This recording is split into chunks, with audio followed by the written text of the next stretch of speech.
Hello, everyone. Welcome back. We are on episode 15, season 3 of Aok Island. Um, we are without a Don today. Don's mother is in town, and so he is not here. And we'll pick up with Stone at some other later time. But actually, Stone is not with the party right now, technically speaking. Um, so, speaking of, let's. What happened last time? Where are we? What's going on? I'll helpfully start you off saying that you began in the clock tower. Mm-hmm. Come on, boys. Well, I remember that we completed the puzzle in the clock tower. Yep, that was the. That was like the first thing we did. Yeah, Before it was like that the was a lot major. of talking. Yeah. It's last one was the return of Yep. So it was a lot of talking. We finished off in the chamber of the flame. I don't really quite remember. Yep. The king's tomb, emperor's tomb. The emperor's Yes. tomb. Yep. And we were being talked to by the flame sorceress and the Nephrani, trying to figure out what did we just witness. And she told us that she was going to go to the library to look into something. It was a bit vague. To be honest, she was not. Without going too much into what's happening right now to her, she's a little overwhelmed. She became aware of a lot of information very quickly, and she needs to sort that out. So then we had decided to go back to the clock tower, rested, and then the next day we had come together and tackled the challenge of the clock tower with some great teamwork. Then I can't remember exactly where we got all the information from. I think it was between her before we left or us discussing it back at the clock tower. We had sorted out the locations of and the names for all of the remaining shrines. Mm-hmm. She had given you some hints about some of them, mm-hmm. And then you pieced the rest together back at the clock. Yes. Yeah, using the map and everything, we got the locations of some. But not we know some of we know the majority of the locations, but not specifically what each one is tied to yet. I don't think. Yeah, and unless I'm missing something on my notes, because I have some idea. No. You've got the map shows where the shrines are and who they belong to. I must have missed it in my notes then. You should have. The only ones I have down is that Rui is in the archives and Amaran is at the Basilica of Order. I remember taking the notes and I must have just not saved it because the note taking is dumb on here and it gets me every frickin' time. Anyways, so then it was a whole lot of discussing about what we were gonna do next. And then we found out when the best. Well, we figured out a time that we could potentially get into the Grand Cathedral for that one, which was. Oh, that's right. It was it was during the cleansing ceremony for the whole city where the Grand Poobah Pontiff walked around with censers and blessed every single house, and it's the only time that he leaves his area, which is our time slot to get into the Emperor's tomb because it's beneath his chambers. This is all true. Yes! Nailed it. I remember what happened. And then we came up with a grocery store list of what we were going to do. We were going to stop in aisle 5. Then we were going to go to aisle 7. Then it got freaking weird logistically. For our plan. But we ended up going down. We ended up deciding to go down into the Undercity And I believe our plan is that we were going to separate after cleansing the shrine, which we just did at the end of last session. Mm-hmm. I believe it was Stone that was the one that ended up cleansing it. And I think we're like still down there is where we left off. We did leave off down there, yeah. I do want to clarify, you're not necessarily cleansing the shrines, but you are receiving the blessings from them. True. Yes. Sorry. Sort of, yeah, following the paths there. Now, I do want to just clarify, I was looking at the messages, and I was like, why were you guys going to split up? And I don't have a satisfying reason why you were going to do that. So Don was going to break off to go to the one in between. Yep, the garden. Which that is what Stone is going to be doing today. That's what the plan was, and then I think Anastas needed to do something, and also had a way that he could just enter via like the road to the upper city.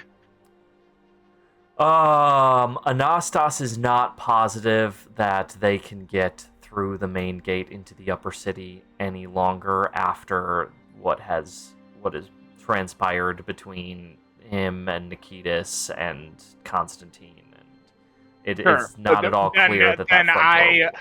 That was my best guess, Pat. I don't know why the heck we were splitting up. Okay. You're gonna have to ask Anastas why he was gonna. We were splitting up because we don't have good disguises for you guys yet. Yeah. And the upper city is only going to become increasingly more hostile towards everyone. That is a good reason to split up. Although you did talk also about going to talk to Nadim, seeing if Nadim could possibly. So that was kind of our route into the upper city. Was we were going to take the underways, go through the kiln past the triumvirate, which has that back door, so I could get in, which is right next door. Yes. To the Basilica of the Conqueror, and be able to get in there. Yeah. So long story short, we don't. I know that. Oh, were we gonna do our level up? Was that something that was supposed to be done by now? Oh shoot, I've completely forgot about that. I forget right now because you need to like take a rest. You need to like have some time to do that. Yeah. Did you have the experience that you needed? The last thing that we talked about was the party was going to level up. I am withholding my level up so I can get my hammer mastery. Okay. Okay. Yeah, I'll need to talk to the rat catcher. And then at some you point. need to talk to the rat catcher. Okay. I level up stuff. Forget exactly what it is, but yeah, and then there's Peach stuff has his mastery teacher already, or what he can like master whatever he wanted to do. Sure, but Peach, rather Dorian needs to go like see her and sit and study with her. So all of you have level ups, but the level ups you want to do is complicated stuff that you need to sit with somebody to do.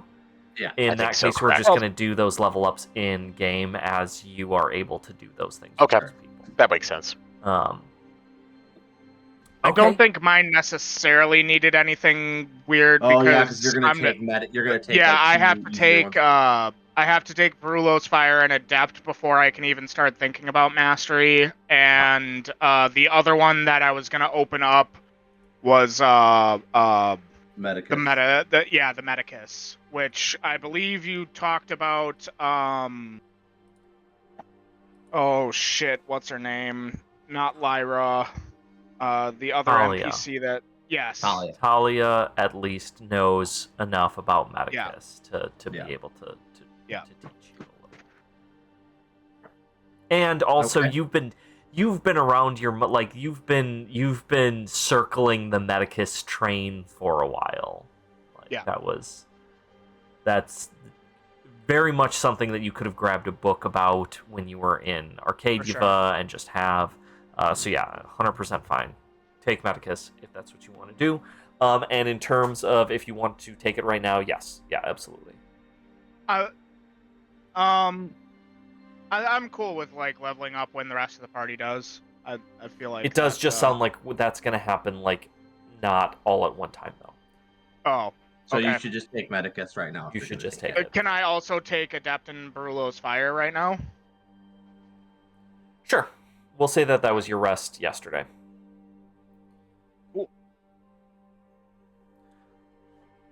I don't Okay. think it's really gonna have like any impact. The one major difference is that I only suffer one temporary corruption whenever I cast a spell, Oh, that's pretty Like- big.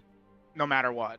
Yeah, that's actually, in terms of like measuring how you are going to manage your corruption, it's huge. For sure. And I just need to grab the. Oh yeah, and being able to cleanse corruption. There's one way to do it in the library or something. Yelesnia claims to have access to that information now. Abilities, Medicus, drag it over. Got it. Okay, and that means I can make a test against cunning to heal 1d4 of a patient's toughness, or 1d6 if I'm using an herbal cure. Sure. Oh wow. I can only be used once per patient and day. Okay. So, the three of you, while Stone has headed off, following the Erud creatures into the Shrine of Gansi, are waiting outside in the sort of forested grove area of the underground. The night, it is open to the night sky, so you're like in part of the rocky formation that the city of Karstoff is built on. Peach, what is Dorian doing during this, half an hour respite that you have to do this level up? What is going on? Sure. So Dorian is kind of like going over some of the notes that he took while conversing with Talia earlier about different ways that he could use poultices and things to fight back this, all of these wounds that him and his friends have been suffering. And kind of along with that, he's just reflecting on the everything that happened back in the tomb and how that his resolve has been strengthened in that fire, and how he feels as if he can between that and the blessing that he received from Banat, he feels as if he is now able to temper back the corruption when he's using his spells. Ooh, yeah, awesome. All right, what are the rest of you doing?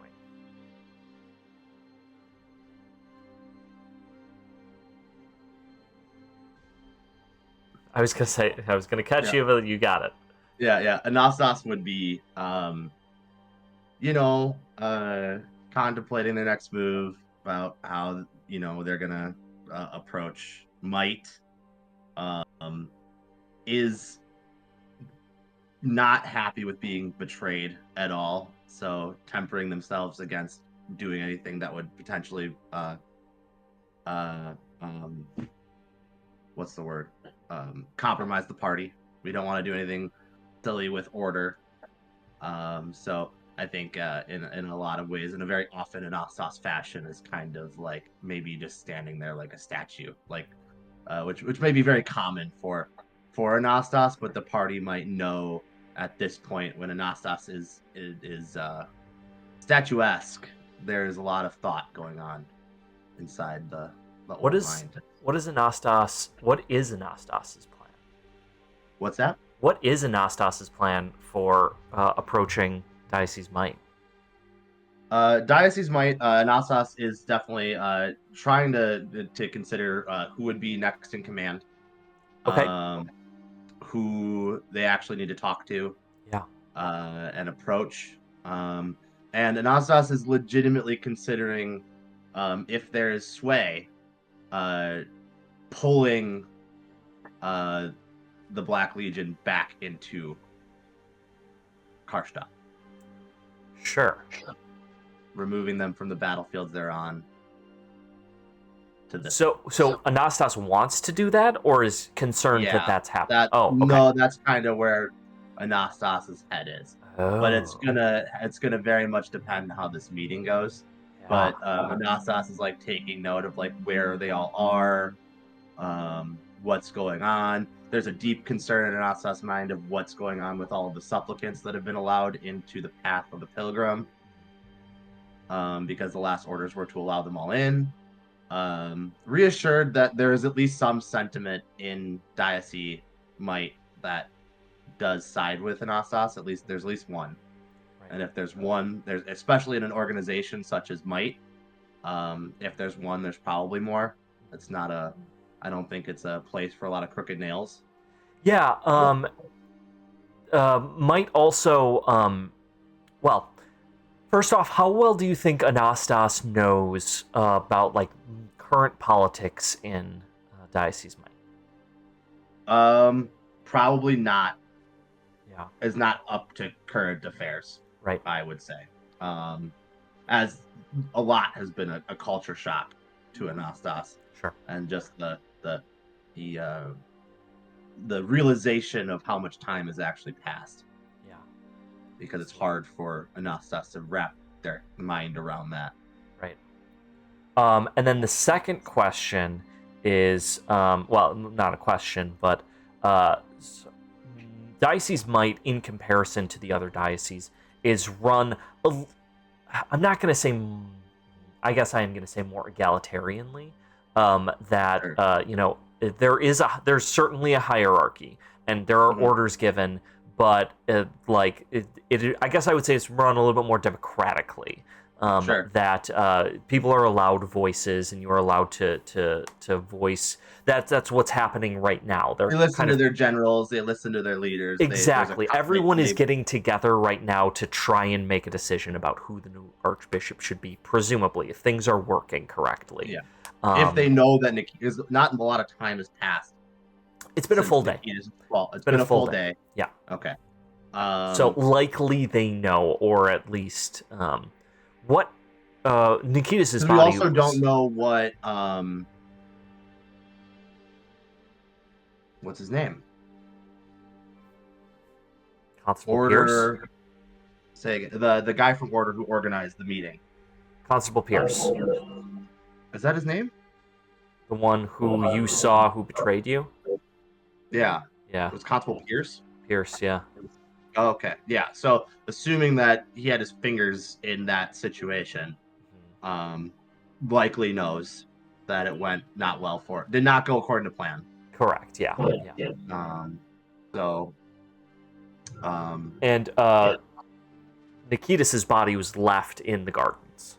Yes. So I just didn't know how frequented those gardens may be. They're in the lower city. They're tucked away. I didn't know. Yeah, sure.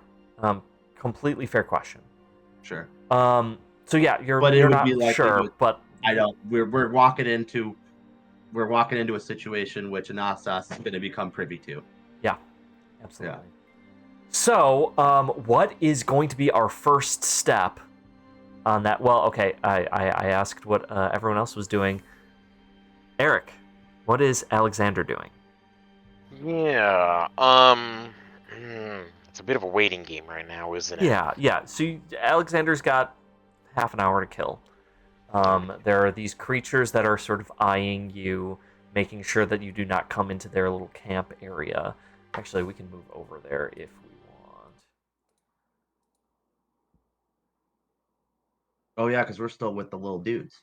You are still with the little dudes. Oh yeah, that's right. And this is in which location specifically again? Still think we're under the lower city. We're still under. Okay. Good. Yeah, kind of. So the undercrypt area, Karstop is on like a sort of like a rocky hill, and all in that cliff are all sorts of little passageways like this. But like the Undercity is sort of like a ring here, and then like there's another inner wall that goes up to the upper city. So like there's Undercrypt that's like level with, or even higher than. Oh, interesting. the lower city, because it kind of just depends on Sure. where you are. Yeah. In your Sure. case, you're sort of like, I would say, even with the lower city, but all the way around the side, atop the high wall, in like a crevice in the cliff face. Gotcha. Okay. Okay, cool. Um, yeah, I suppose at this point he's just kind of similarly thinking about, um, trying to formulate somewhat of a plan. Knowing specifically we need to have disguises to get in, how we're going to get basically from A to B. Once we're in, how do we get down?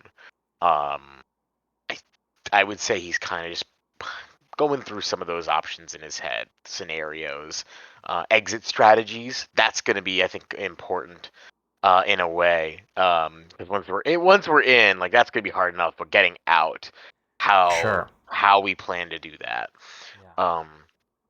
But I think there's kind of thinking about these different that actually kind of helps think about these different like undercrypts and how some of them might be level with or above the lower city could be used to our advantage possibly. That actually does kind of give some more ideas in how they could kind of like possibly utilize and use stealth and speed to get out of the lower chambers once we're down there.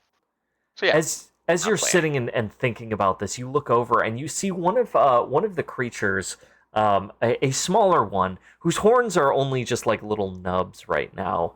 Has come over to Minerva, and Minerva's like completely rolled over onto her belly, and she's like just scrubbing at the belly, giggling and laughing. Minerva like rolls over and like just licks her like all the way from like belly button all the way up to her face. Um, the other Erud kind of look at this like cautiously, but they're familiar with Jakar, and clearly so is this little one. She looks at you with just like a huge smile. You can see that she's like kind of missing some teeth.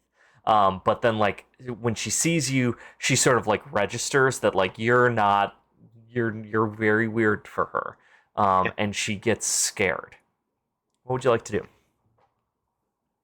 I kind of I just kind of softly smile and then kind of like call Minerva over Sure. to does she come over and all? Make a persuade check for me. Ooh, this is important for not scaring the children. Critical. Any modifiers? No. But not the British children. Oh no! She like looks really scared, and then she like just turns around and hides behind another one of her family members. At this point, Stone emerges from this little door here with the shaman in tow. Stone explains to you that he has found the shrine, he has acquired the blessing, but he wants to spend some time with these people to determine if they can be allies. Okay. And he's going to spend some time just communicating with them, seeing what they know. He's earned their respect a little bit, and he's going to try and utilize that. And then he's going to go up to the using his invisibility to the gardens. He's going to find the blessing there, and then go back to the tower. He will meet you all back at the tower once he's finished with those things. Okay. Be safe. Go well and quickly. Make sure to take lots of notes. I still really want to know more about these fascinating creatures. Get their diets and their habits and. Dorian, It's a good I stuff. do not know how to read. I'll come up with a song. That's a perfect idea. You I can will sing it to me later. do my best. All right. That's all I can ask. A+ Stone. Thanks. Fantastic. So Stone departs with the rest of the Arud. What would you all like to do? Think we want to make our way up through the catacombs into towards Nadim, right? That's next on the list.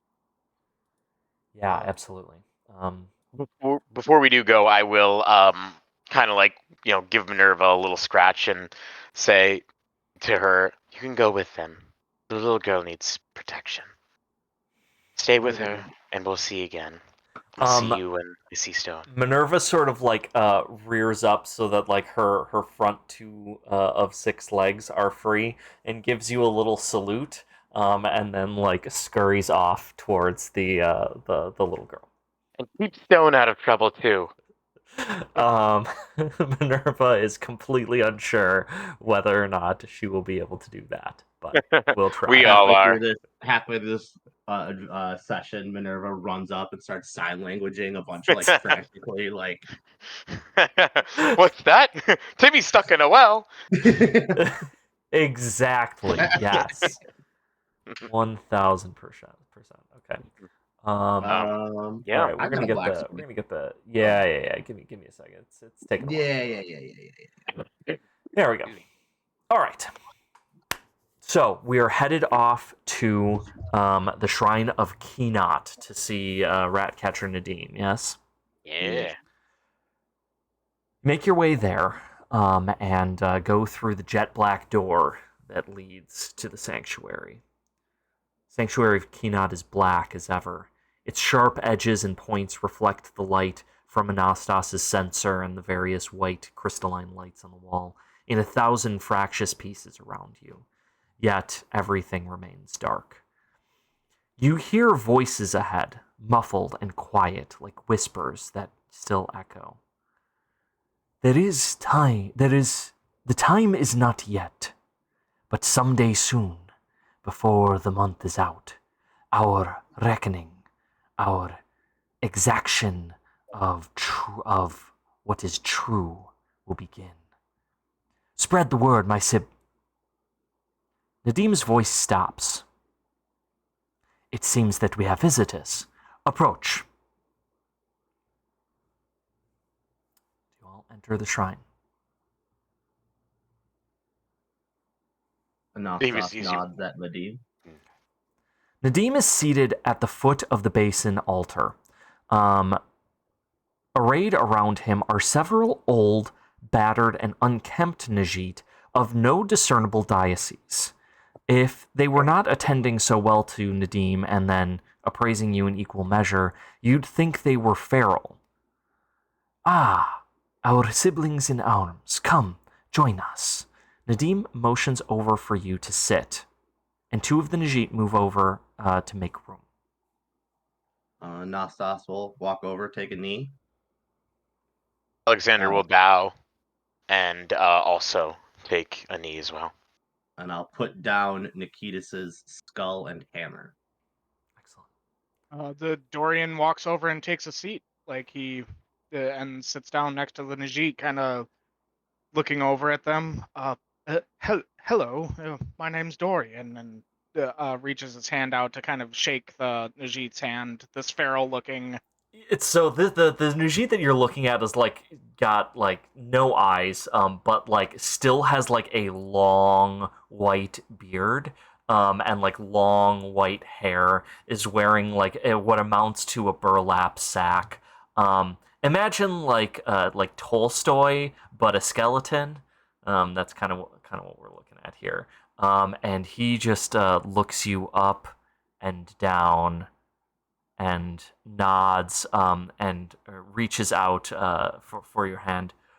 Archimedes. Pleasure to meet you, Archimedes. Yes, introductions are in order. This is, as many of you know, Anastas and his young human companions, Alexander and Dorian. He points at, when he says Alexander, he points at Dorian, and when he says Dorian, he points at Alexander. Nobody can get it These are several of my associates, Artemis, Leona, Archimedes, Fyodor, and Anastasia. Fyodor. A pleasure to meet you all. They bow their heads to you. We were just discussing what the future of this city and our people will look like, and how we are going to get there from here. Tell me of your exploits. I know that you share the same dream that we do. Perhaps. We have come from quite the discovery in the tomb of the old empire. And what have you in such a foul place? Well, the younger ones may be more prudent to tell you of that. I've come to inform you, or perhaps maybe you shall inform me. Nikitas has met his defeat by my hand. It is a shame. He Nikitas was a came to fine kill me. warrior. But He was. I was hoping he would become a strong ally in our cause, but alas, the mountains are not one to move. it is important to find the right leverage. And perhaps knocking a stone free will cause more to tumble as well.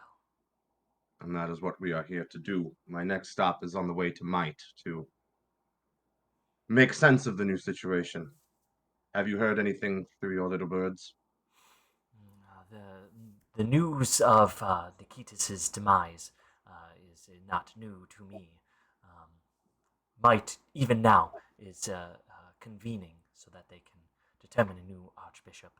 There are, as I understand it, at least two contenders, Sir Ivan and Alexei, the first Vicar. Oh, the first Vicar. Okay. Alexei and what'd you say? Sir Ivan or Sir Ivan. Do I know either of these names? So Sir Ivan is like a trainer. He is younger than you are, but still very, very old.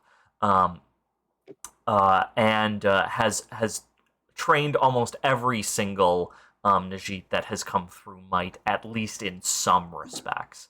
Okay. He's very well liked among the common soldiers. He's got a lot of respect.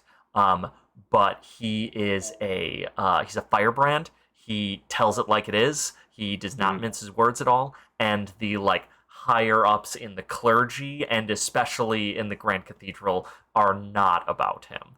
Okay. So he's a populist. He's got popular support, but it's going to be an uphill battle otherwise. But he's got very conservative values. The way that things were when the Orthodoxy was first created, that's the Najit Orthodoxy that he remembers and wants to bring about again. Sure.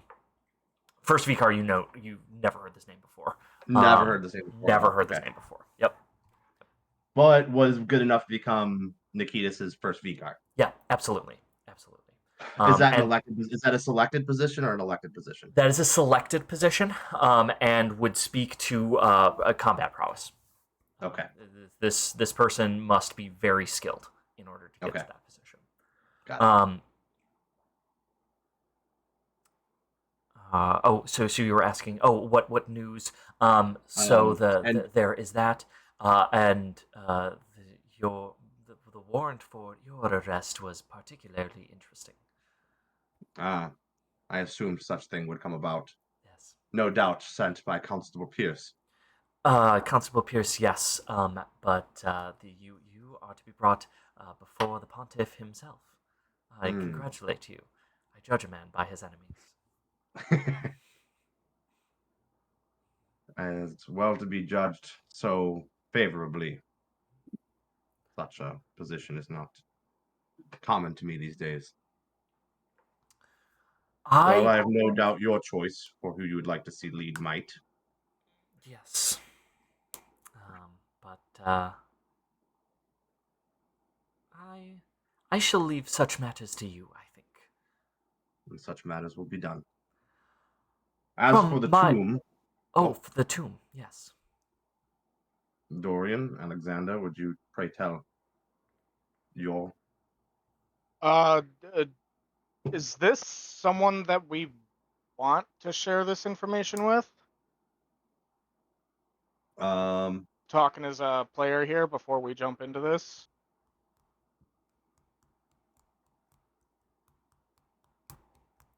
That is a fantastic question. I know it is.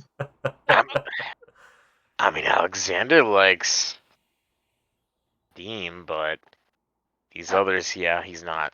I see where you're coming Alexander from. is, you know what? Alexander is the main reason that we went to the tomb in the first place. Dorian was there more on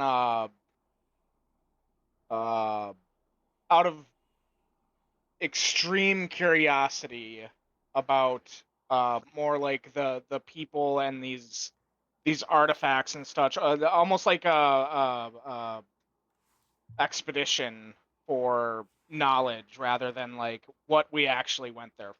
I have a better So question for you, Peach, as a player, and that is whether or not Dorian would have the presence of mind to be that's a like, we should not tell great this point. person this fascinating information that I have just learned. Which I think, seeing as Dorian has actually brought up to Alexander his wariness about Lyra getting her hands on that crown and pawning it, I think old Dorian wouldn't, but new Dorian is having a moment of pause. Ah, okay, before doing okay.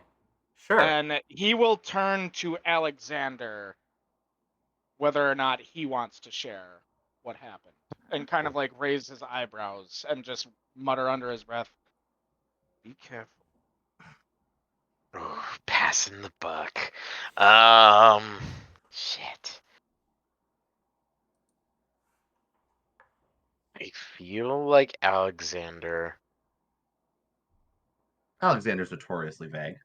Well, that's the thing. I'm trying to figure out how to fucking word this. I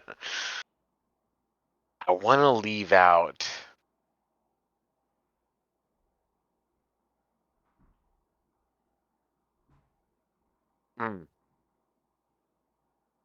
I can do it if you don't want to.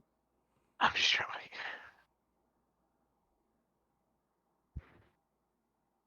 We seek. Oh, fuck.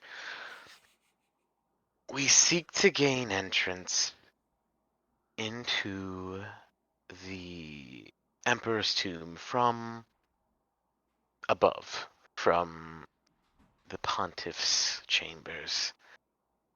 We believe there's something down there that will enable us to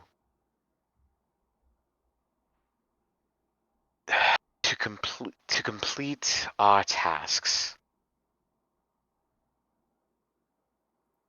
Interesting. Interesting. What it is, we don't know. But Okay. we know that there lies powerful relics. Give me a discreet check. Yeah. What the fuck? Okay. Alright. I assume nothing on this one? Nothing on this one. Oh, fuck! Interesting relics, you say. I did not take you for a treasure hunter, but I've been wrong before. Oh, the boy's a thief through and through. I merely change hands of ownership. I think that there is more to this one than you give credit, Anastas. For my part, we need allies, I believe. And we have perhaps found one in Yelesnia from Diocese knowledge. She had come across a great power and has extended a hand. What do you know of her? The name is not familiar to me, but I will do my research and we shall come to a conclusion. What is the nature of this power? She, as you are no doubt, a stranger to the Hadran forces that remain under the city. And yes, indeed. she has claimed one of fire. Fire of Barulo. It is a powerful force, yes, but filled with You're familiar. chaos. This will be one that we should keep an eye on. Not just I wish not. Barulo's fire. I wish not to lose one ally for another. Hmm. So it may be prudent for us to know that if we can trust her, can you? Hmm.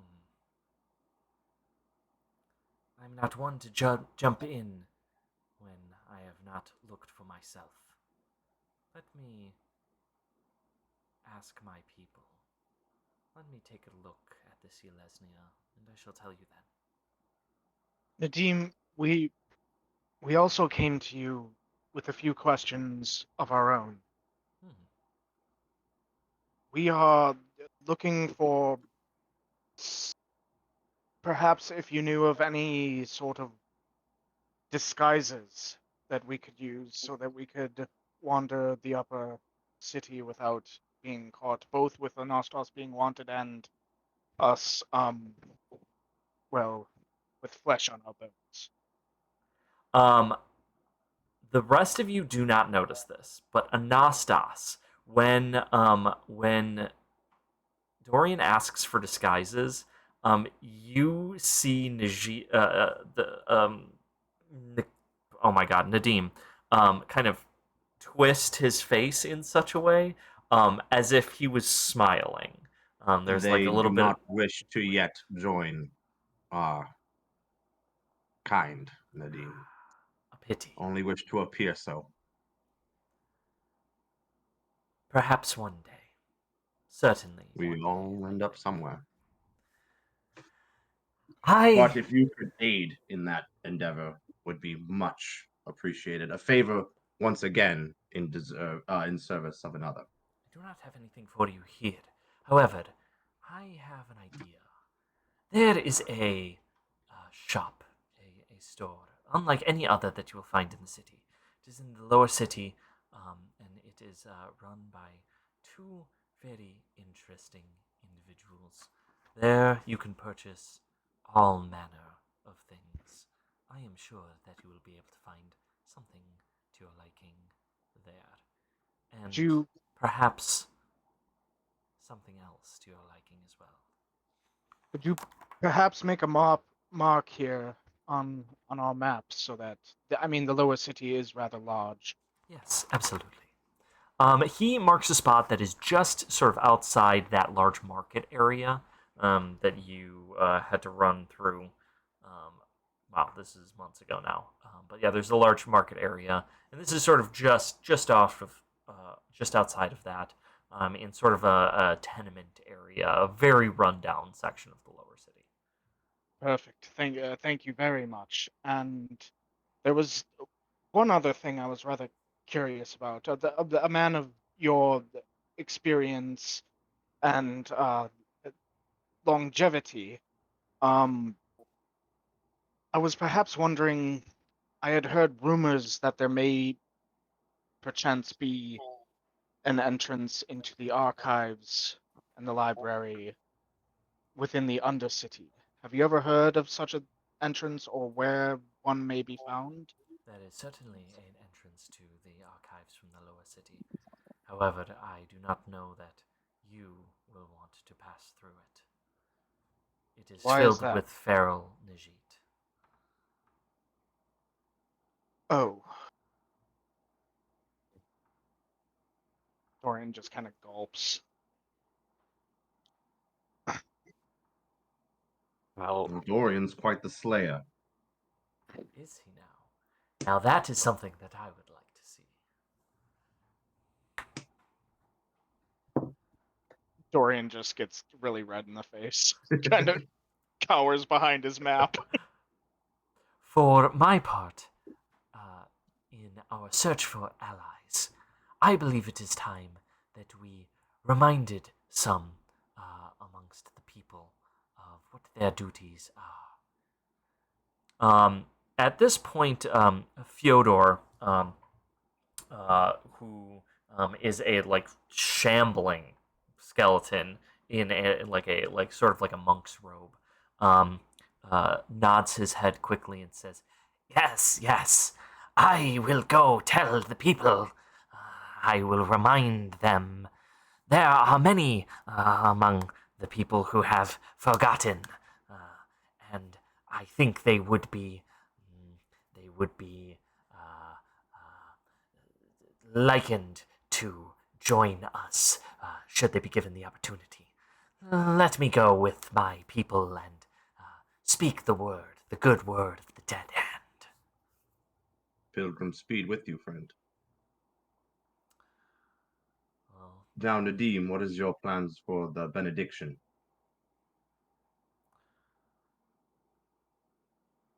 now that is an excellent question, but I think I shall keep those plans to myself for now. As we feel is the best time to visit the pontiffs. You visit the pontiff.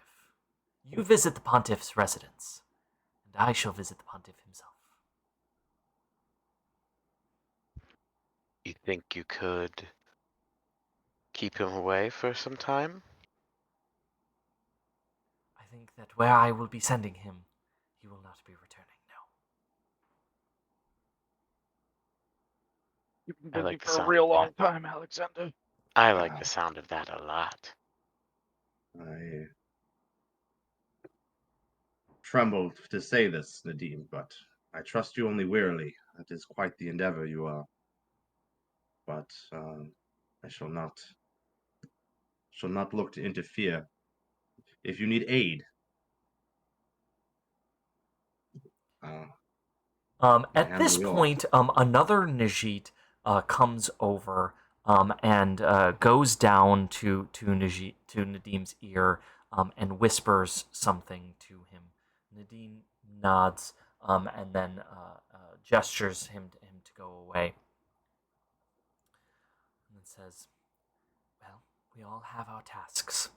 Thank you all for coming today, and I shall Oh. see you all very soon, I hope. Now, before we go, Alexander, I would like to have a word, if you don't mind." Is this when I should make my way out? You, Anastas, there is a very interesting conversation, I am told, is about to happen upstairs. Vasily will show you the way. I would like you to hear this conversation and report back. Be safe, my comrades. And Anastas will go. As well. Open ears, open mind. So, Dorian, what do you want to do? Do you want to go with Anastas, or do you just want to, like, chill out? Awkwardly sit here while they have their private situation Yeah. or the conversation. I'll follow Anastas. Okay, sounds good. I think he does sit there for a moment, like still looking over his maps, and then notices that Nadim and Alexander are both kind of like glaring at him, like, "Anytime now." Well, at first And then, Alexander, right. Alexander would be like, you mean me, Alexander, or him, Dorian, who called Alexander? Me, Oh, Alexander, that's an yes? excellent question, Alexander. Me, Alexander? He Yeah, points like- at Alexander. Okay, Alexander. Dorian? Alexander gives you a nod and then walks off. Rosencrantz? Nice. Excellent.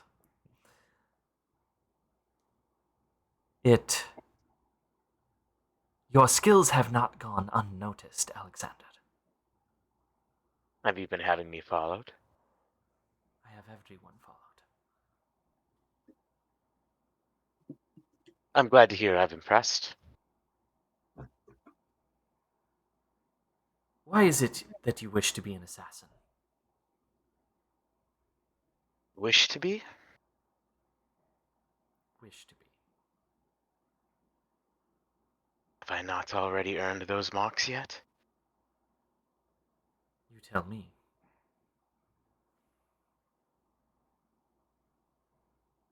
I thought I had left that behind. I thought the procuring items and exchanging hands was more of a fit, but seems this world is in need of people like us. My only question is who will wield you, or who already is.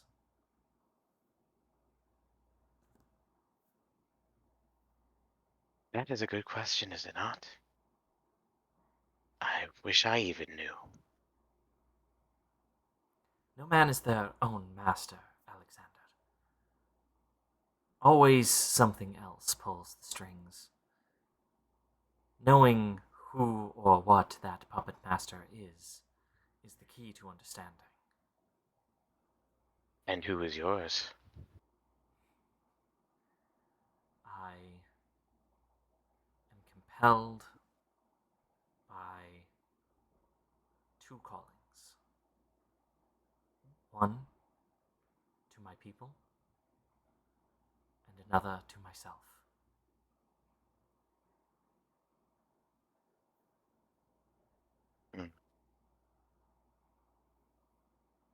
I respect that.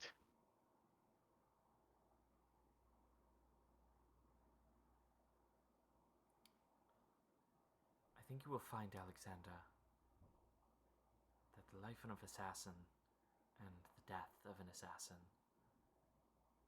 is always a lonely one.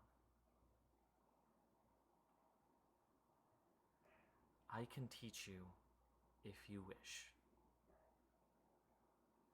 but know that my path will ask things of you that other paths have not,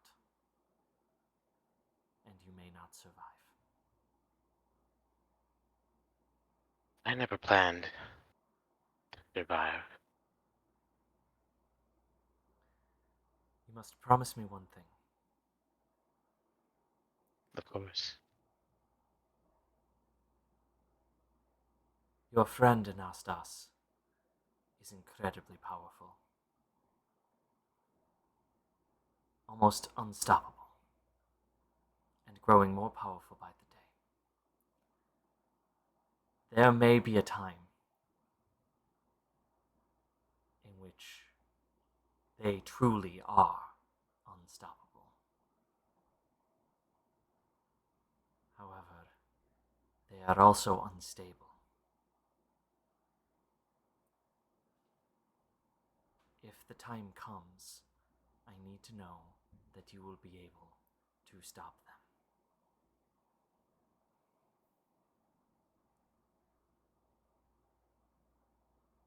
And if I don't?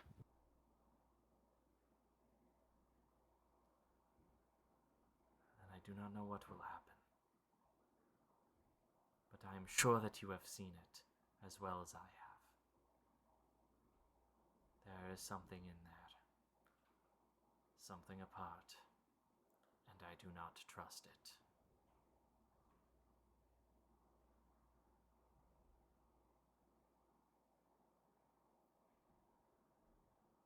If I judge the time comes, I will do it. But I will be the judge of that, Nadim. Of course you will. I just want to make sure that you are capable of doing it when the chance arises. I think with your tutelage, I can be. I know that you can.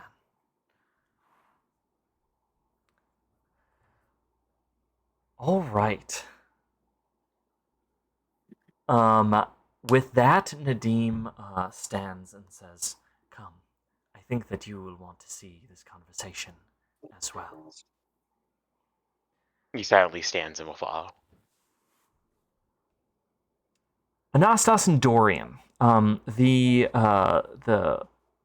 older Najit Vasily leads you up a spiral staircase off to the side into a long corridor into a small chamber. There is not much to this room other than chair, like a small bench, and just two little slits in the wall. Um, you can hear voices, lots of voices, coming from the other side of the wall.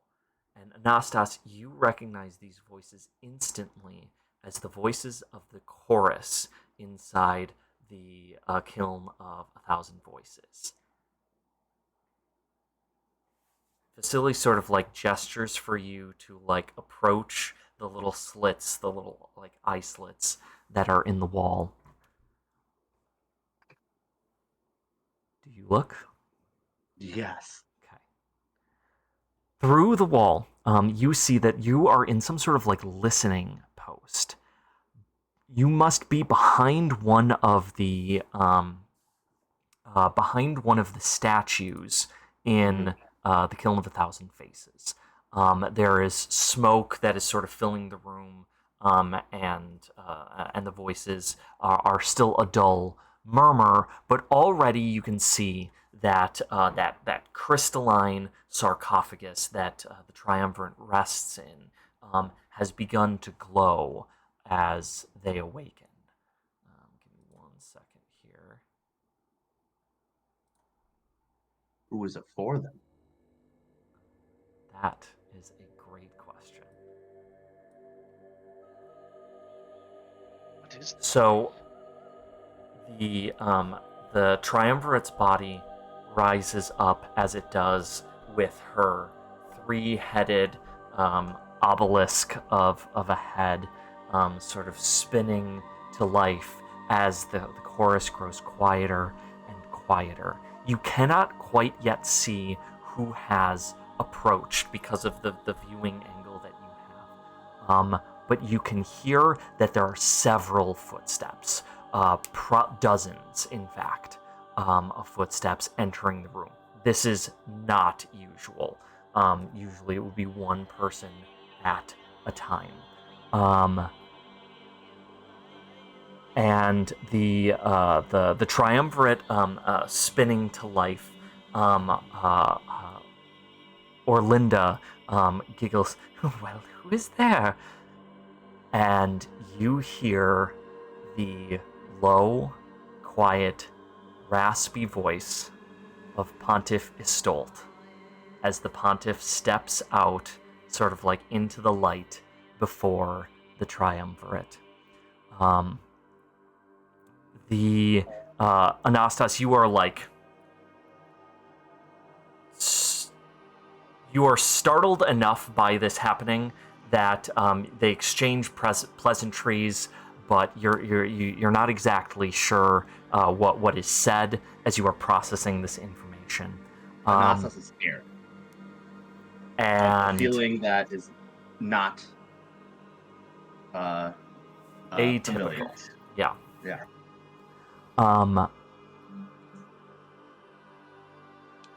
And the Pontiff says,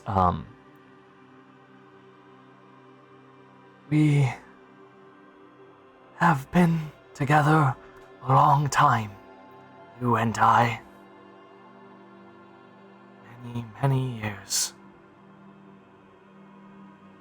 We have had our ups and downs, haven't we? The triumvirate remains entirely silent. The obelisk is spinning, so the different faces are appraising the Pontiff, but unspeaking. He pauses, waiting for them to say something, and they do not. So he sort of furrows his brow and rubs at his eyes. I know that all of this time that you have been whispering. And I have met those you have whispered to. And I thought that this place would contain those whispers. I am sorry that it has come to this, old friend. but I cannot have your lies spread any further. Not sorry! Do not say that you are sorry! Orlando wails. Istolt just bows his head. He reaches for a blade at his side. He sighs, and he brandishes a brilliant twinned blade made of both wood and steel, enormous, almost as long as the Pontiff is himself, emblazoned with brilliant runes, just a work of art. Dorian, you instantly recognize this as an Indaran artifact, certainly. An old Indaran artifact.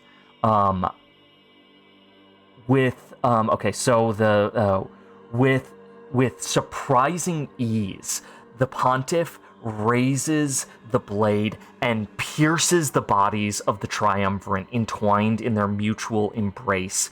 There's like a discordant scream that goes out through the entire place.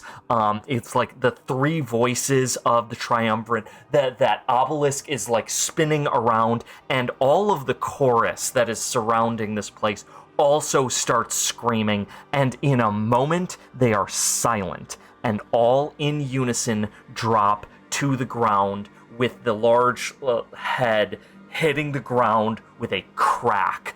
And you can see that it is like broken in half as their body lies on the ground.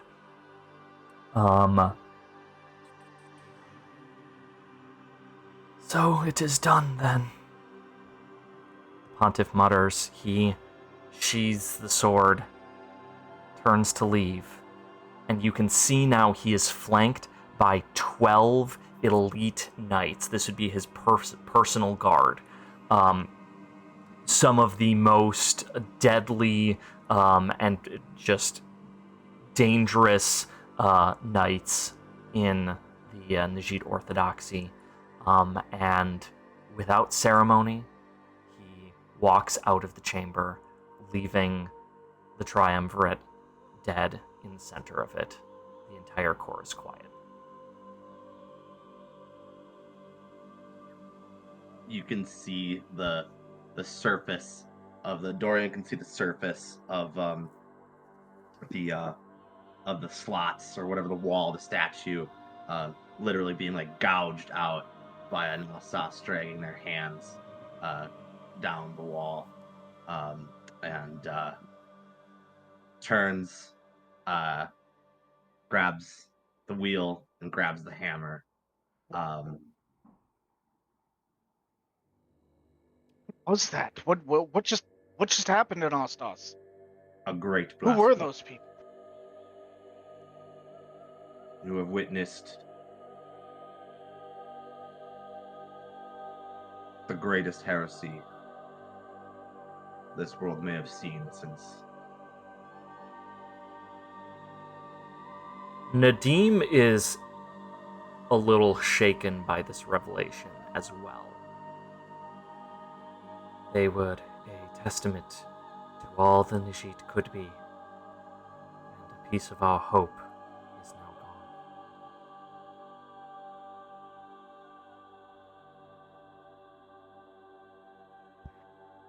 Alexander will comfort him in a way and put his hand on his back.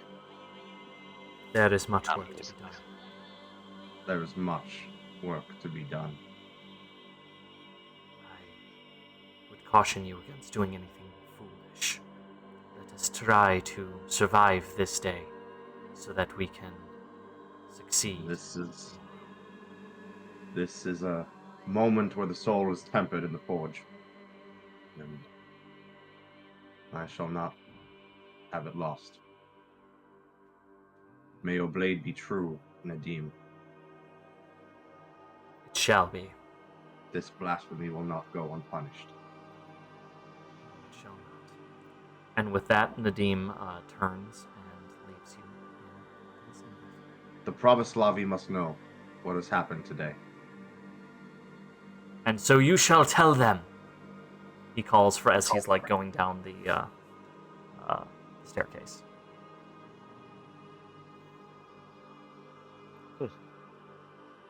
What would you guys like to do? There is a meeting in Dynasty Might that must be attended. I think we ought to be guests of honor. So, how do you all want to handle that? Do you want to go with the disguises you have right now? I think these two need to get those disguises at the shop. Yeah, we should do that first and foremost. Might not be the worst idea for Anastas as well, seeing as you're wanted. Like, people are going to be looking for you.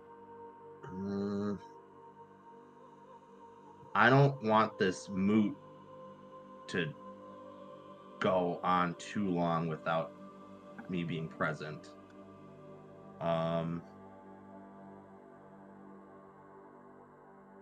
How long do you think Nastas would know how long this process can take? Quite a while.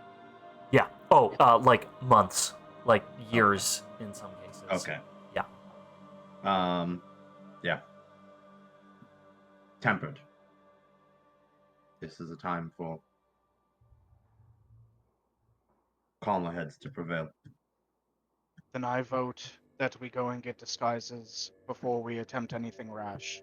Let's stick together and make it so that we can at least travel the upper city without all of it coming down on us. Agreed. Excellent. With that, we're just going to take a quick 5-minute break, and Okay. I'm going to get us set up for that next encounter. Cool. And we're back. All right, so is your plan to go directly to the place mentioned on Nadim's map? Nadim's map. Yes, Okay. I believe so. We don't have anywhere else to go. Yeah, I believe so, and whatever the best route to get there would be... Did you say that the Najit in general were a little less active at night? What time is it now? You guys have specifically been moving around at night for this reason. Okay. And yes, I did say that. That it doesn't make any sense because Najit do not need to sleep, but something in the minds of Najit still say less activity during nighttime hours than during the day. Sure. Karstop's lower streets are cramped. As we've said before, they're loaded with detritus, they're decaying, they're filled with barely sentient dead. The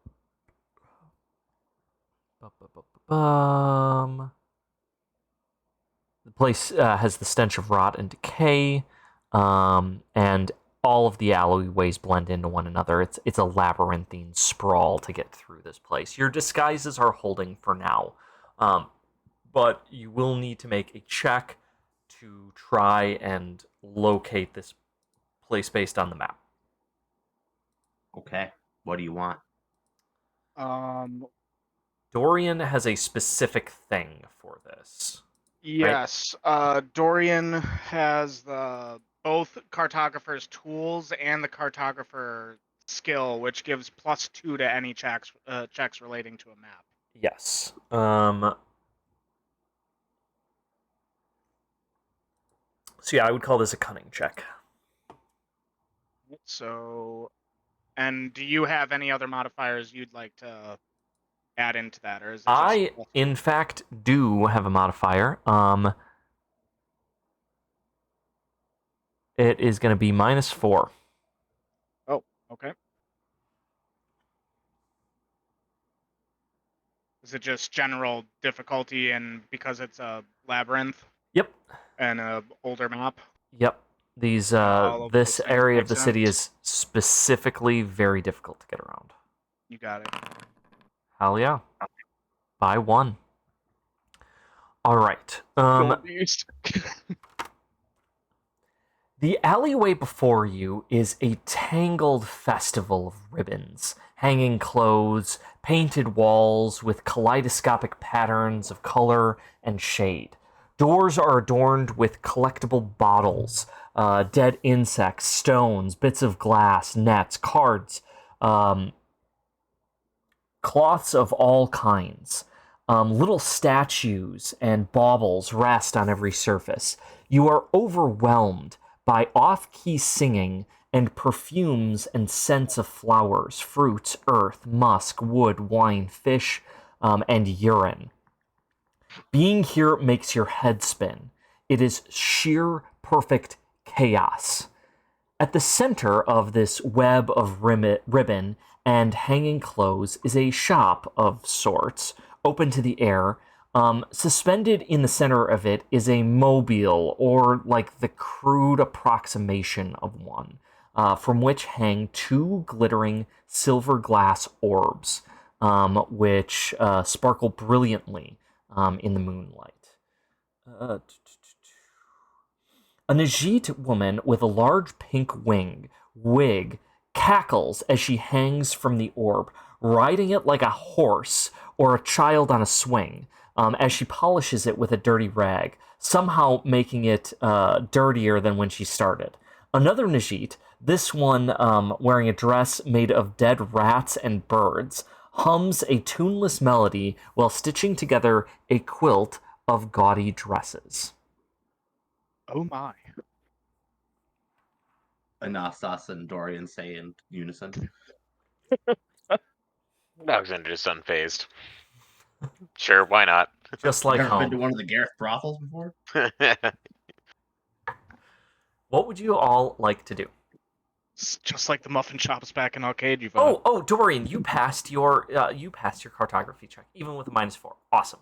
Okay, so as you are navigating here, this spot on the map is ringing some bells to you. You actually pull out the older map that you have, and you realize that Nadim has sent you, if not to the very place, but very close to Prentha's shrine, where Prentha's shrine had been. Does anyone know anything about Prentha? If I have a spreadsheet somewhere. Prentha is the...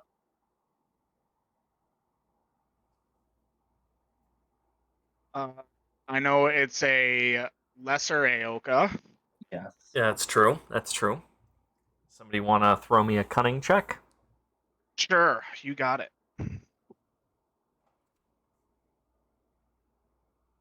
Any modifiers? -2 for general difficulty. You got it. Yeah, probably something that Dorian wouldn't have studied on a daily basis. In fact, Dorian specifically is like, the mythology and religion stuff. Hated that teacher. Yeah. Hey, Yeah, all right. You paid enough Yes. attention. Prentha is the twin goddess. So it is a 2-in-1 goddess, and they are the moon goddesses. They are beings of chaos, because as you all know, the moons in Eokylan have a very irregular orbit because there's like 3 bodies involved, and so tracking their movements is incredibly difficult. And so the goddesses of the moon are thusly chaotic. Almost as if these two shop proprietors are mirroring Prentha's mythology.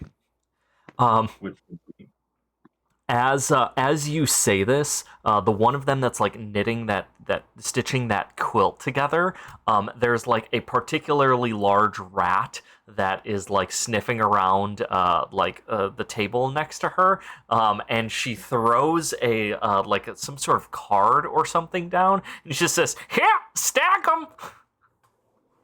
The rat runs off.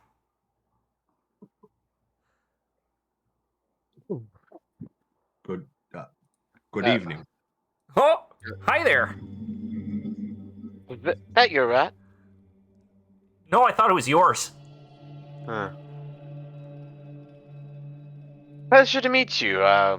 My name is Alexander. This is Anastas and Dorian. I won't remember any of that. That's what I expected. Probably for the best, actually. Probably. Do you have a name, or have you forgotten that as well? I'm Hetty. That's Maud. Eddie and Maud. A pleasure. The We Maud who's polishing this like giant mobile is just like yahoo. do they She like seem to rips care? off her top, and reveals just like skeletal ribs underneath, but is like now like swinging it overhead. Alexander shields Dorian's eyes. I have not the Lord. mind for this.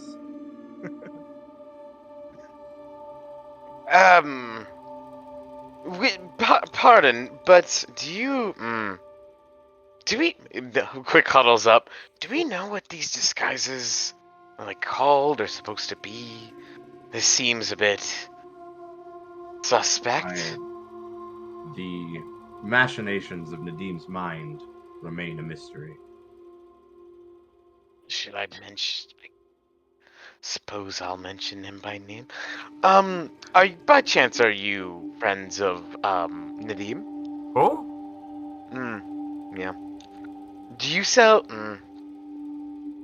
We are looking for the specifically colored cloaks, or maybe some masks, some new outfits that we are trying to fit in a little more around here, as I'd imagine you could imagine. Stick out like sore thumbs, we do. Yeah, you sure do. By golly. What can we do about that? She like kind of goes like to her bits of cloth and things. And the next thing you know, you are both wearing like gaudy like polka dots. Like there's like big frills coming out of the one, a giant hat. Just like and like no attention paid to like matching colors or anything, just complete gaudy nonsense. Well, now, Hattie and Maud, if I do say so myself, while these are particularly impressive outfits, are you sure they are in vogue right now? I mean, particularly up in the upper city, which we are, of course, invited to some events. We don't want to be, we don't want to be putting on airs. Well, you got a point there, but... And like a huge smile comes across her face. What do you got to trade? What are you interested in, Hattie? Oh, I'm interested in anything you got to sell. Knossos is taking their time looking around the shop for any sign of like doors, walls, runes, seeing this place is built on top of anything. Yeah, this place was clearly built on top of some sort of temple. I mean, it's all been like ripped out and turned into this weird shop. But it strikes you that the mobile was original. They built around that. They've upgraded it. They've bedazzled it, perhaps. But yeah, the mobile is original. Dorian. Oh, sorry. Go ahead. I'll let you finish that. What's the mobile look like? It looks like two haphazard like giant orbs that are spinning around each other, but the way that the sort of like gears and things work on this thing, they kind of move in like an abstract pattern.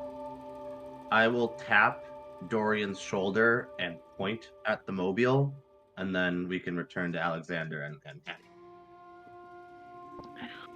Well, I think I still have from the university. I have a rune engraved ivory comb, very, very nice liquor, and a nice puzzle box. What do you want to trade? I will take out the ivory comb. The rune engraved ivory comb. Ooh. And she takes it and she puts it like on her face like it's a mustache. and then just like starts like cackling wildly and like jumps off into the farther into the shop. Well, howdy don't you just look like a plum new girl right there? All right, so Alexander, Dorian will. Oh, sorry. you have just earned Prentha's blessing. Congratulations. No way. Yes. What? 1000%. Yeah. So because you got a blessing, you need to roll a resolute check. Good, okay. And I think you're getting a bonus because you've only taken one other one, right? Yeah, I've got a Queen. Yep. Yeah. What? Yeah. What am I rolling? Resolute. Just. Yeah, you're gonna roll a resolute. Okay, and it's gonna be +1. +1. Okay. Oh boy, it's not great, but So the here we chaos is the altar? Yeah. Are you kidding me? Okay, so this is a fantastic blessing. You have favor going forward. The next time that you roll a natural 20, you can re-roll it. However, the next natural 1 you get becomes a natural 20. Ooh. Oh shit. Okay, can you put that in Yep. in chat or something? Damn, with the name. Fuck, if I had just passed that. God damn it.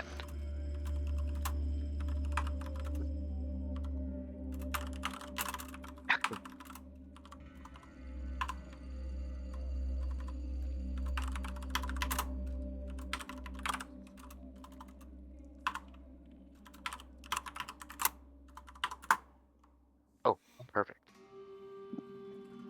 Brenda's blessing. That's hilarious.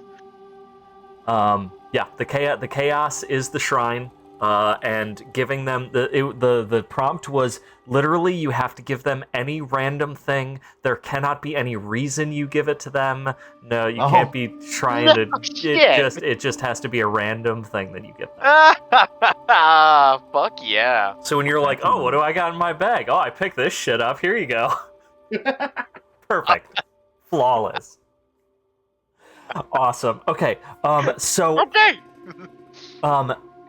she comes out with like a huge string of rings. There are rings all over this thing. She sort of like unknots them, and then she pulls 2 rings off and she hands them to you.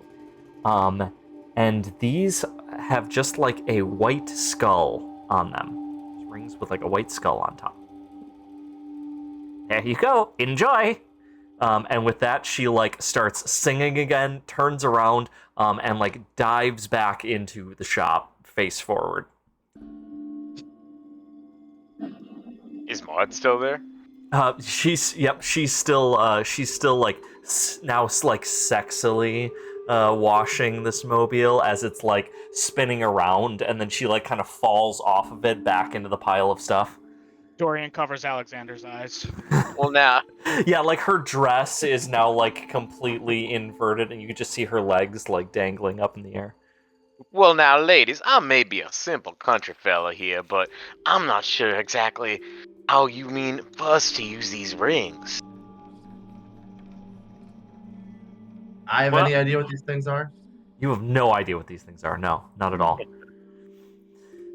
Well, what else do you do with rings? You put them on. Or there's another place that you can put rings, you know. Well, I can't, but you could. It was a pleasure to meet you, ladies. You have a fun day. Let's get the fuck out of here. Way up there, Alexander. Way up there. Oh, let's get the fuck out of here. Nah, Sauce is already out the door. Alexander will kind of look around, look for a, covert alley, I suppose, and in for a penny, and puts the ring on. As soon as you put the ring on, the area around it starts taking on a like greenish, sickly hue that spreads around your arm and up your shoulder, across your chest, and up into your face. It does not hurt at all, but by the time that the process is done, you look like a decaying corpse. I think I pulled this off pretty well, don't you? Nadim will be enthused. You can each add the untrue skull ring to your inventory. Alright. Is that an actual one you add to it, or just like throw it in the notes or whatever? I don't have. Can you just like create items? I have no idea. Yeah, I've done it. Yeah. Oh, you can? Yeah, just press the plus button. Untrue skull ring. Untrue Yeah. skull ring. Oh, I can change it. Okay, it does. Name okay. it and tell you what it does. Makes you look dead as hell. How does Interesting. And Dorian you react smell. to, The enough? odor is offensive. Dorian is definitely taken aback by this and like kind of reaches out to touch against Alexander's face.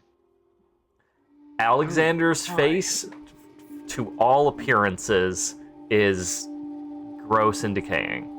Including touch. Including touch, yep. When you pull it away, Oh. though, that you like, there's some like goop on your hand, but as you pull it away, it just sort of like disappears. I kind of like shake my hand and that is absolutely bizarre. Incredible, really. Wonder what Is it magic. permanent? Yeah, take off that ring really quick. Oh, I hope so, because I don't know if this is my look. And he pulls it off. And you smell yourself? That'd be hilarious. You will decidedly have much more of an issue with Lyra in the future if you keep that thing on and you permanently look that way. There is no change when you take the ring off. Oh, fuck. Well, we'll have to deal with that a little bit later. For about but 30 seconds, and then after that, slowly thank the God. color starts coming back to your face, and That's an older and wiser Alexander problem. I will keep this off though until we get to the time we need it. Just in case. Seems pretty handy though. With those in the robes, we may have a chance.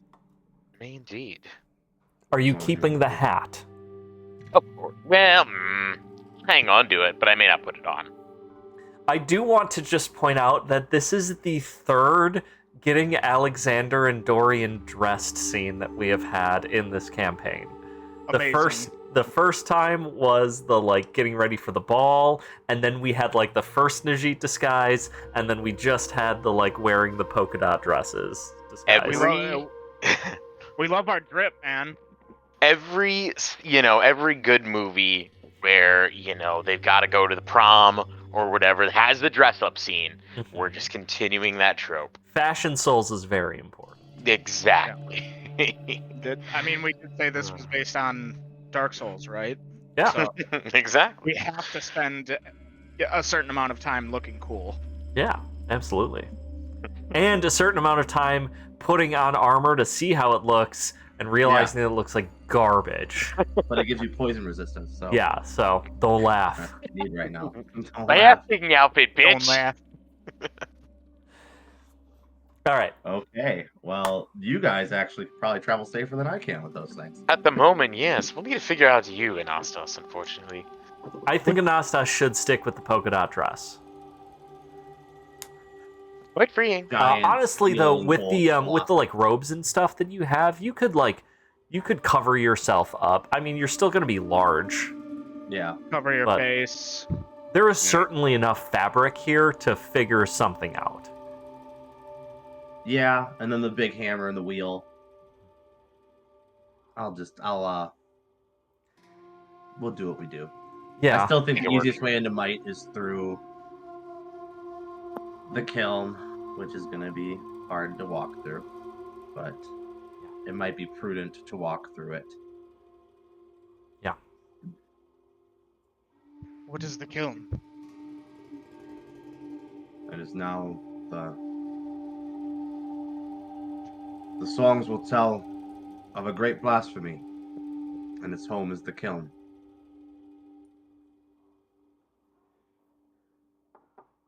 Home of the Pontiff.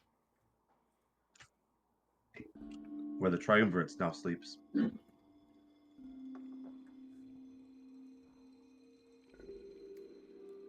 All right. Right. So with that, you head back to the Shrine of Kinot and up through to the door, the jet black door that leads into the Kiln of a Thousand Voices. Using the cutting your hand, the door opens with blood, as you recall. Press the door open to an utterly silent chamber. All around you, bodies of Najit lie in that circle around the kiln, blackened by soot, and at the very center, in a small beam of light, lies the bodies of the triumvirate, and their great obelisk head. Anastas will kind of solemnly approach the now broken glass of the reliquary and place a hand against the obelisk of the faces. Many of our faith were tested here. This is where I attained my rank of Pravoslov, a truth teller of the Pilgrim. The greatest honor one of our faith could hope to attain. It was a blessing meant to be direct from the Pilgrim, a means, a badge of honor, a means of freedom to go about this world with the strength of our faith. One that we could bring to others. A pledge of service. And it was silenced this day by a great enemy. And Anastas will reach in and take a small relic, maybe a tarsal or a piece of each, like a toe or a finger of each of the three, and place them in the censer. Usually when a Najit is destroyed, there remains at least a fragment of themselves for some time. This is the opportunity that you would have to bring someone to the archives to turn them into, a tome for the Najit histories. However, there is no stirring in the triumvirate. That blade was made out of Volar. Yeah. Destroyed the soul. She was unmade by this.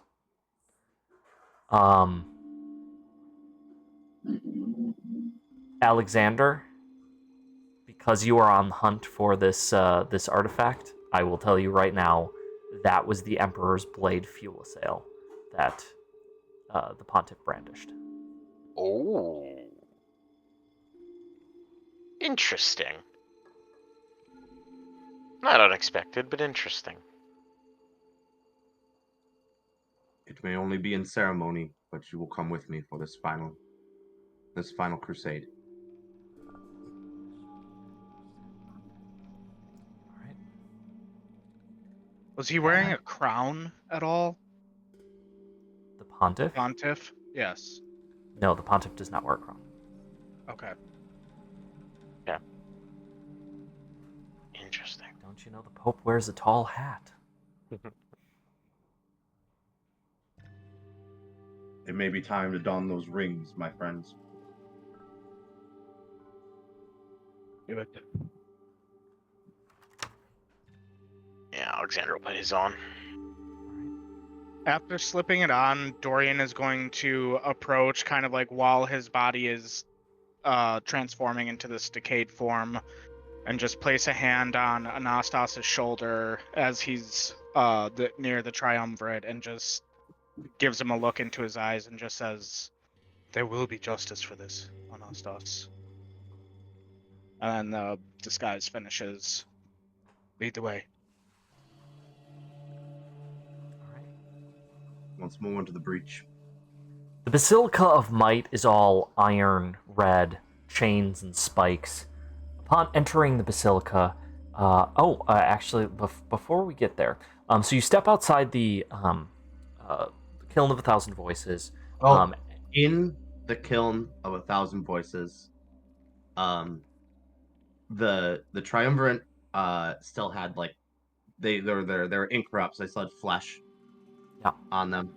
I am gonna burn another use of my sap and heal while saying a prayer to the triumvirate. One last bit of reverence for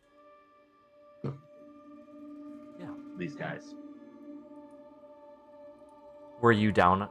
Where are you at HP wise? I am at 11. Yeah. Okay. It's not letting me adjust my quantity. Oh, there we go. Okay. The Basilica of Might, the Basilica of the Conqueror, is imposing. It's tall spires covered in barbed wire, red and black and metal. Outside of it, there are an assembly of half a dozen or more guards. You can't see all of them, but there are at least 4 of them right in front of the door. There are 2 more that you can kind of see in upper like towers overlooking, and probably more besides that. They are fully at attention, as would be expected of a guard of their rank at this critical time for the Diocese Might. Upon seeing you, they turn and they.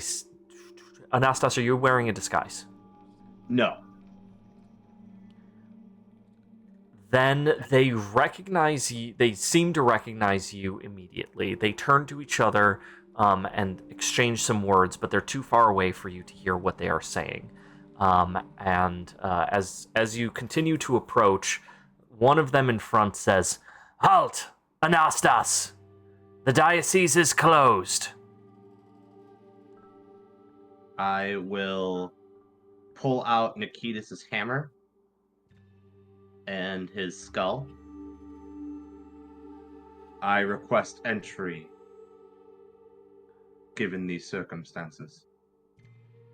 Given the circumstances, your fate is being determined in there as we speak. You will not interrupt the proceedings.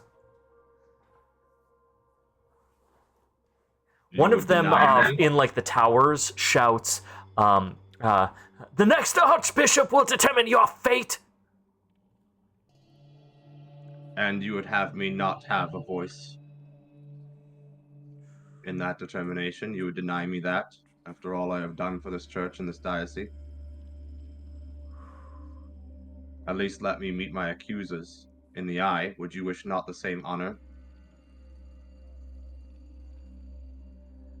They're looking very nervously back and forth to one another. Can you make a persuade check for me?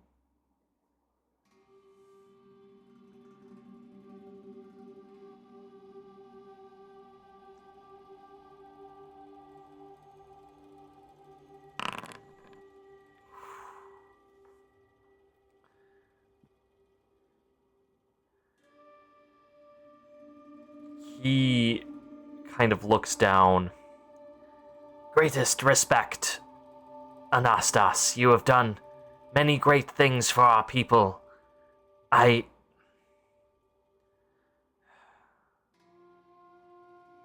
Very well. I shall escort you." And he turns and he opens the door and gestures for you to follow. This is your last chance to turn back, my friends.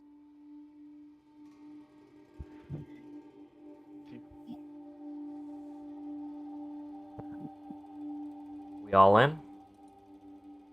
But I'm in. I'm in. Alexander will go. Okay.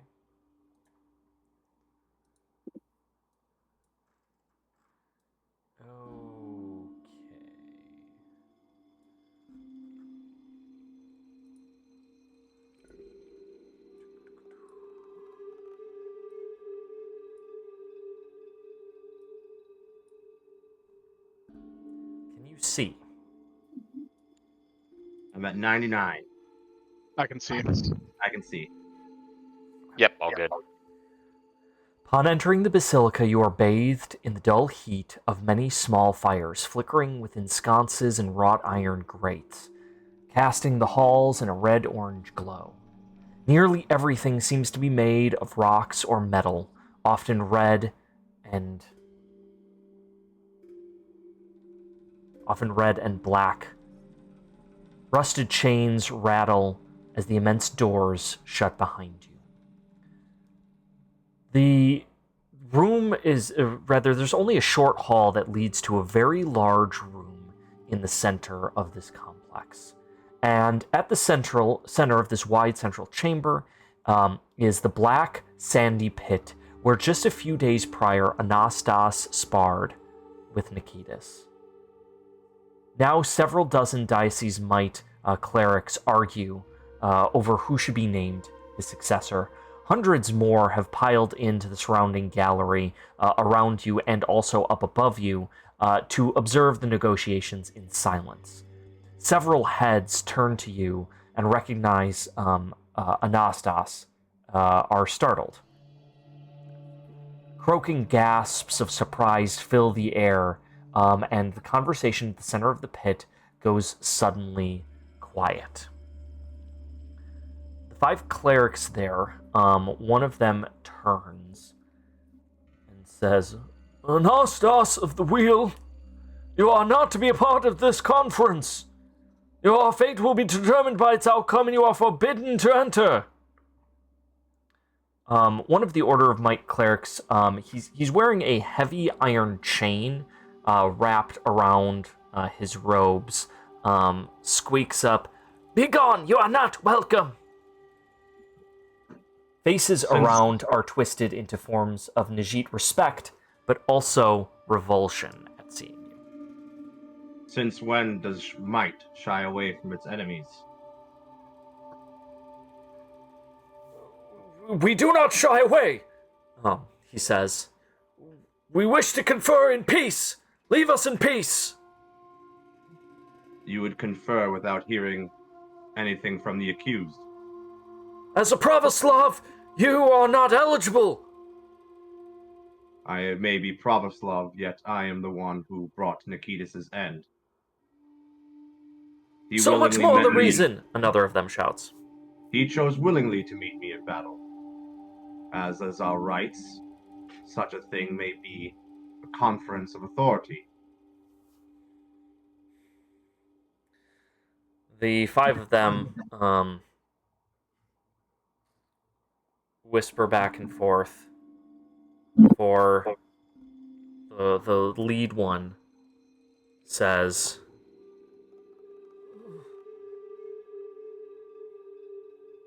Anastas, your reputation here has always been good.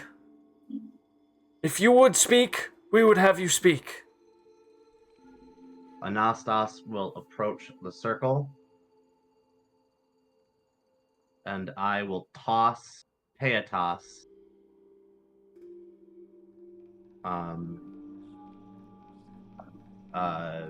Nikitas' hammer and skull into the center. These are relics I wish not carry without the honor they deserve. I won them in fair combat, yet I wish to earn them with the respect of this great diocese. So from the gallery above, you hear lies, and another shouts, No one could best Nikitas. Yet here I am. We thank you for returning these things.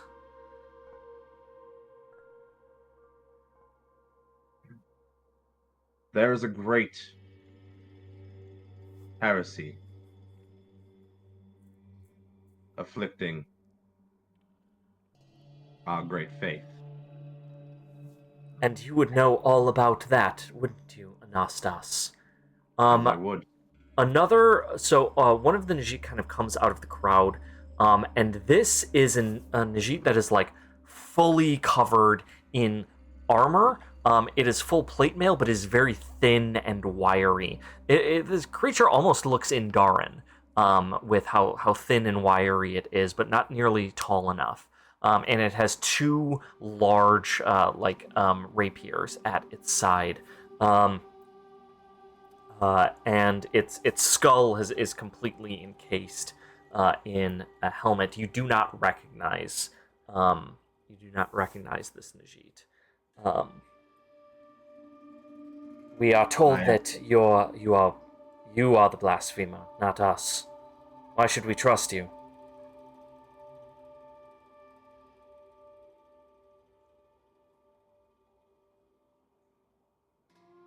I cannot command trust. However, I feel as though ears have been bent to many, and none bent to my words. I wish only to decry the things I've seen and the things that have transpired. Yes, let him speak.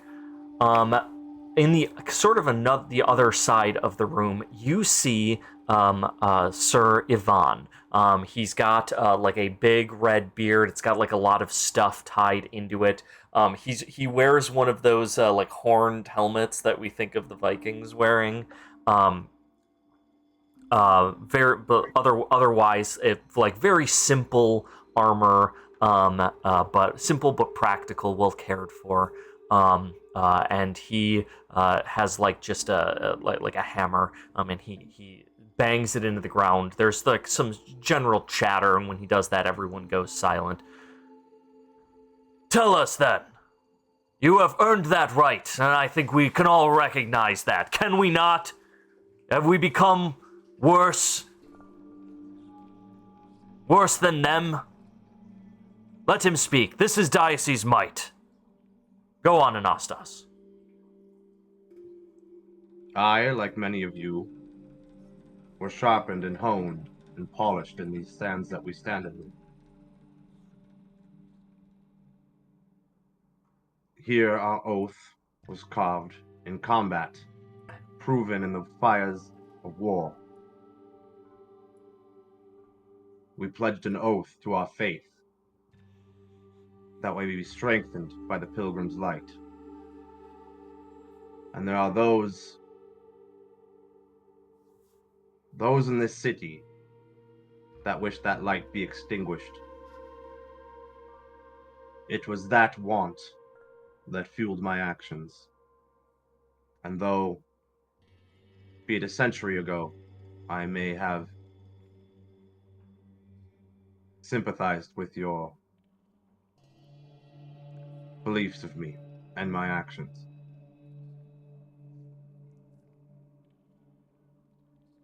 The illness that afflicts our people comes from the very halls of the Grand Basilica, and I'm sure all of you, in any detail with any leadership, have seen its rot in this city.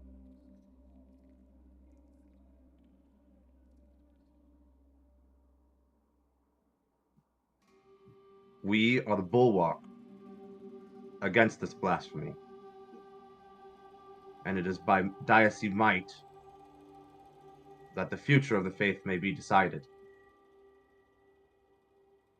I wish not for political power, nor to wrest control of our kind, but I wish a return to the noble and honorable ways for which we were created, for which we were guided by. With that, Sir Ivan said, "Hear, hear!" And there's a general chorus of applause from that side of the room.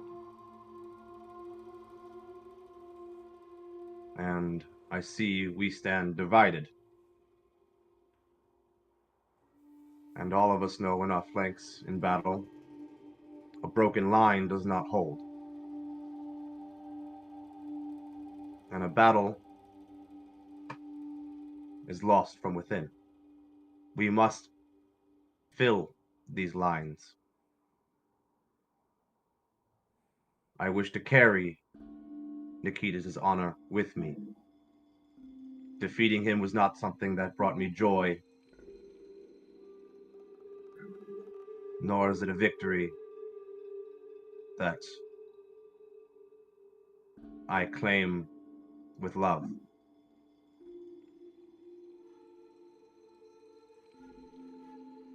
You The speak demons out are of coming. Well, You speak out of both sides of your mouth, Anastas, says the armored one with the two swords. You claim that a line is broken first from within, and yet you seek to divide us. You seek to break us. And you have already begun this foul work. I am sorry that you view it this way. To whom is accusing me of such evil? First, Vicar, Alexei. Your name is unknown to me. Yours is known to me.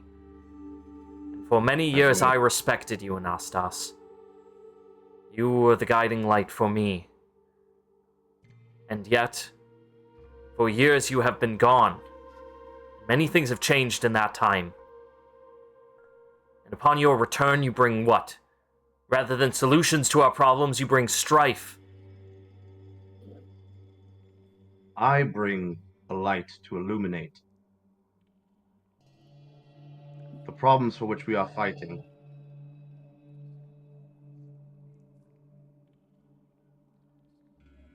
They come from the Pontiff himself.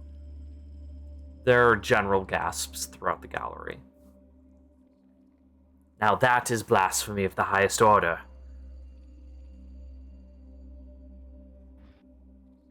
And what if I said, under penalty of the pilgrim and my soul,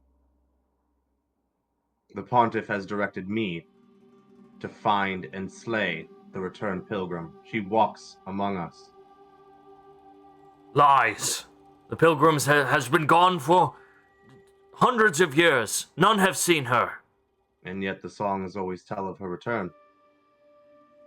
Well then, where is she?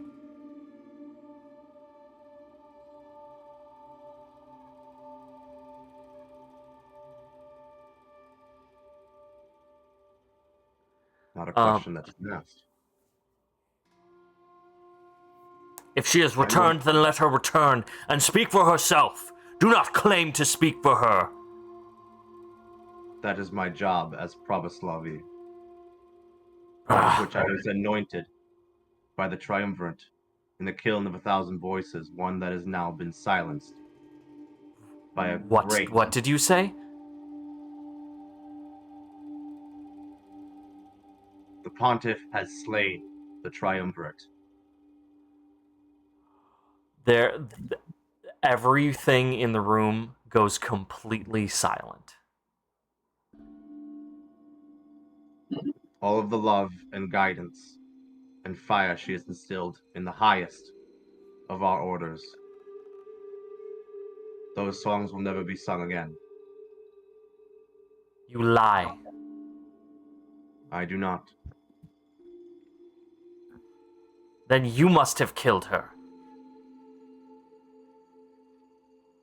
I did not.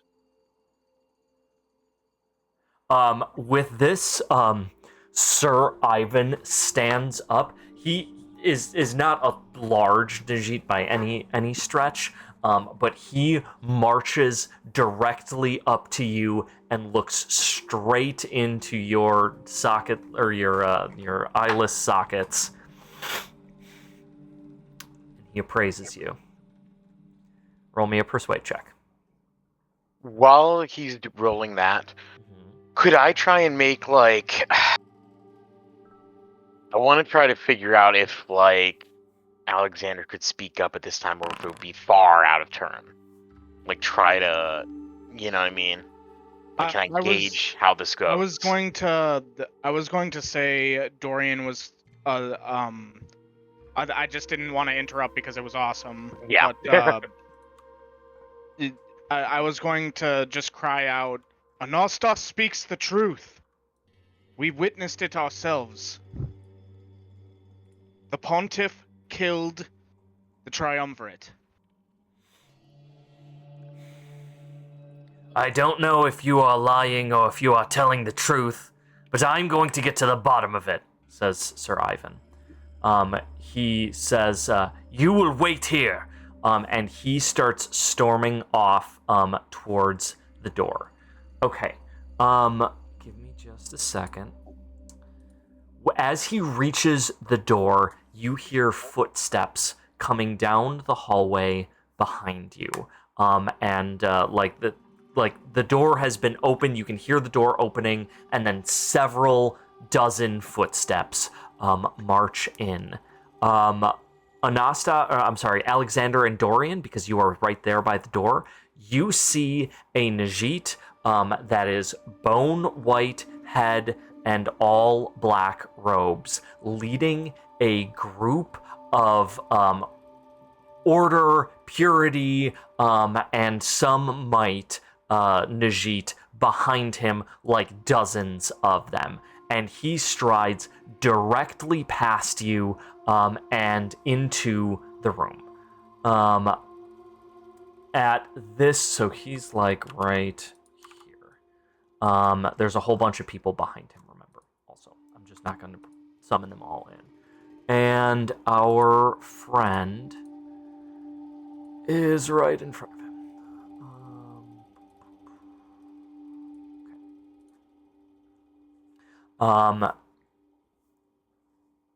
Sir Ivan says, Archbishop Velinir, you are not permitted here. We are in Congress to determine the next archbishop. The basilica is closed. At which point, Archbishop Velinir of Purity, just sort of like bows to look down at Sir Ivan, and says, "Well, I am here on the orders of the Pontiff himself to arrest Anastas." Everyone kind of like looks back and forth. The 5 clerics at the center of the room look at Anastas.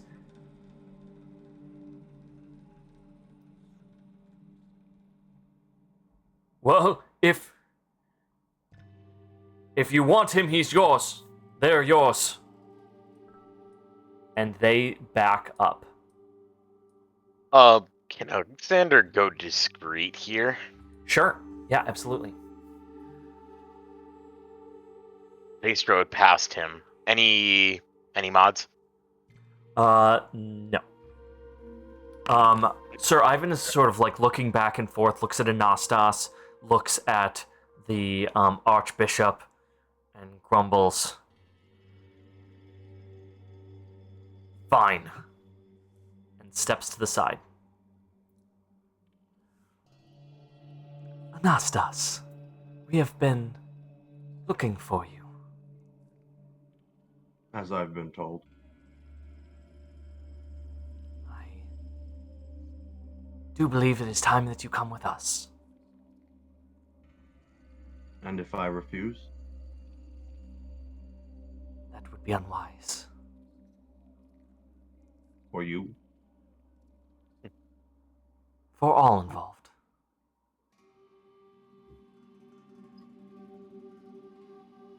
But why am I being arrested? You are not being arrested. The Pontiff merely wishes to have a conversation. The last time I had a conversation with the Pontiff, he had me on quite the endeavor. That is between you and the Pontiff. In this moment, it is between me and you.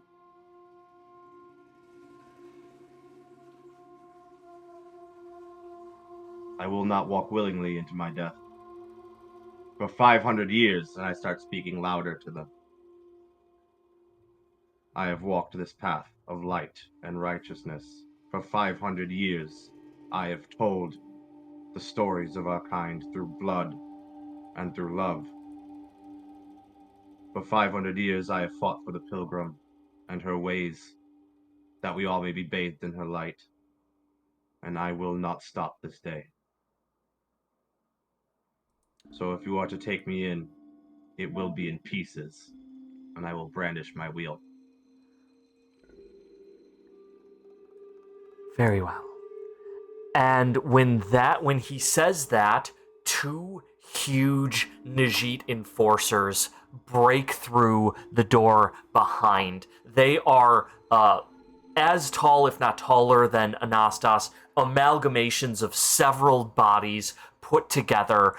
They have shields and swords that they bang the tower shield into the ground. Several other Najit come running in behind them, and we are going to have initiative here. And this is just going to take me a minute to set up. Let's fucking go. Fucking go. Whew. So I did pass, thankfully. Excellent. Where would you like to be? I guess I kind of meld into the crowd over here. Okay. Dorian, like- you can they're like also regulars. make a move for yourself if you would like. That group is like regular Najee, right? Yep. These are Okay. like regular Dicey's Might. Okay, perfect.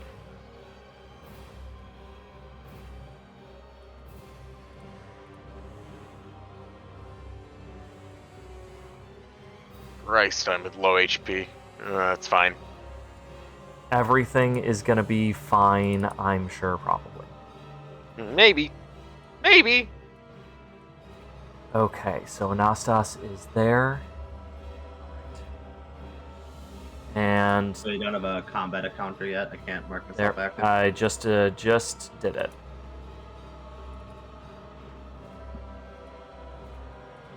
This is okay.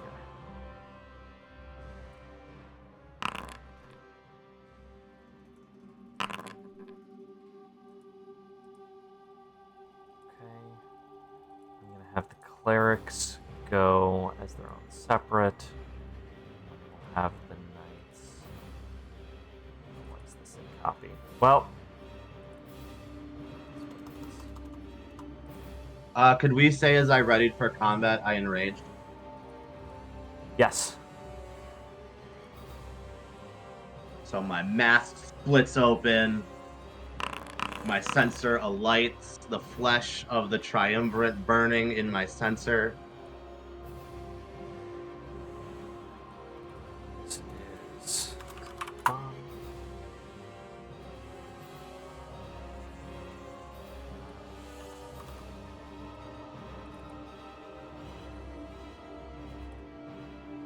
so we're gonna call.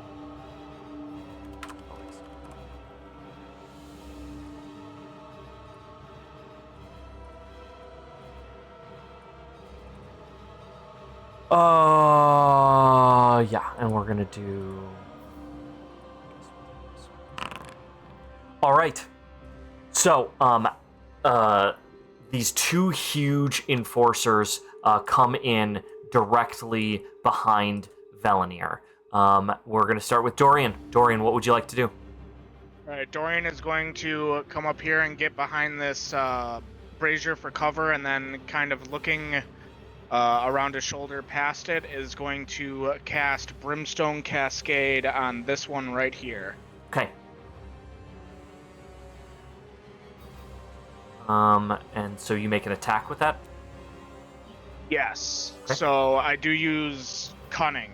and then I use I take 1 temporary corruption with my new upgrade from leveling up. Okay. For 7 points of damage, I hurl. I kind of turn around this fire and, like, pulling some of it out, I raise up my hand in almost like a claw motion, and then catch it in my hand and hurl it out towards this thing, and it comes cascading down against him for Awesome. 7 points of fire damage. Okay, great. Which I believe also ignores armor. It for sure does. Unless they have like specific protection against it. They do not. They do not. Okay. How much did you do? 7. 7. Awesome. Okay, so huge hit on this thing. It like gets up around its shield and into the center of it. But it seems completely unfazed, does not react to the pain in any way. Okay. And next, do you want to move at all? I moved at the start of my turn. At the start from here, to behind them. behind. Got you. Yeah. Okay. Just kind of trying to crouch down there. Anastas, you are next. Anastas takes a ready stance and passes waits. Okay. Sounds good. What are you waiting for? I'm deferring my turn in initiative. Okay. Till when? I do I have to like till one of the I'm gonna fight in this pit. You're okay. So when one of them approaches you, then you're gonna take your turn. Got it. Okay. And so then they go, and they are both going to rush towards you, along with. What's up? 4. So the 2 big ones rush in, and then 4 other knights march in behind them. These ones are going to take their full turn to get up here. They're just going to flank, and they don't have any actions because they had to double move.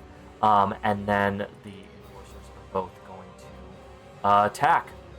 They're making attacks against you. This is going to be -5.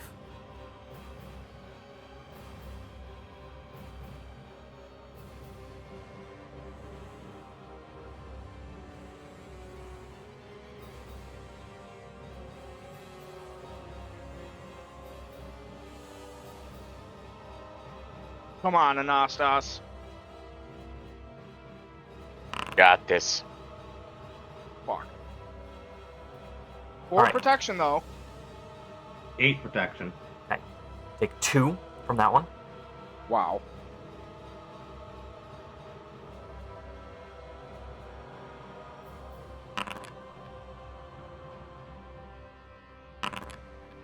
And another 2 from that one.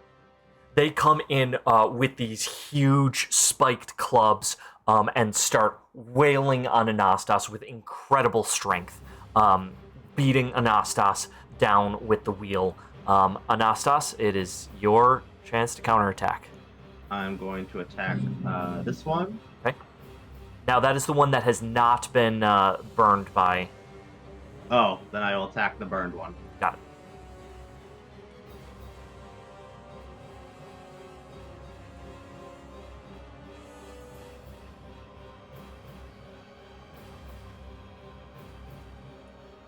Modifier?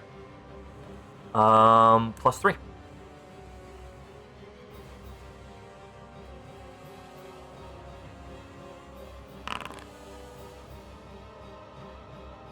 Okay. For 10. Okay. It blocks 5 of it. But this is a huge hit against this creature. It knocks it backwards a little bit. It drops its shield to the side as it's thrown backwards. Picks the shield up again and readies while the other one is coming up behind you. All right.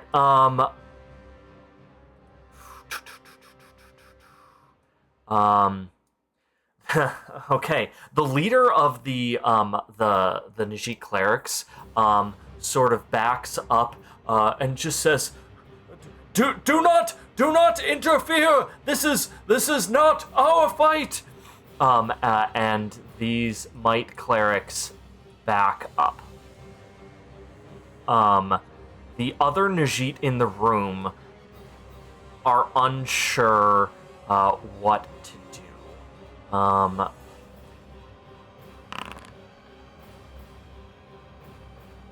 But Alexei comes in and says, "Now it is my turn." And he unleashes a flurry of blows against Anastas with his twin rapiers. You're gonna take 2 attacks. Okay. And these are gonna be at -5 each.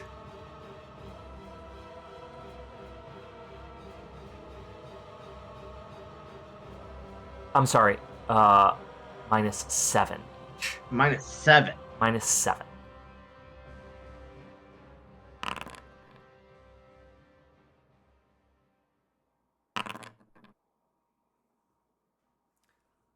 Okay, you take 2 damage from that one. This is not going good.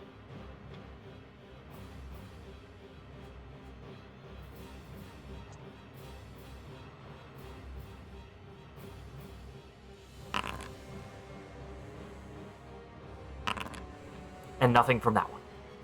Turn aside the blades. But he is a relentless in this assault. Okay. The enforcer that's taken the most damage starts roaring in pain and anger. Well, not in pain, in anger and rage as pieces of him have started to fall off. And you can see that he is going to unleash an unrelenting assault against you soon. Velenir looks up at you and starts muttering.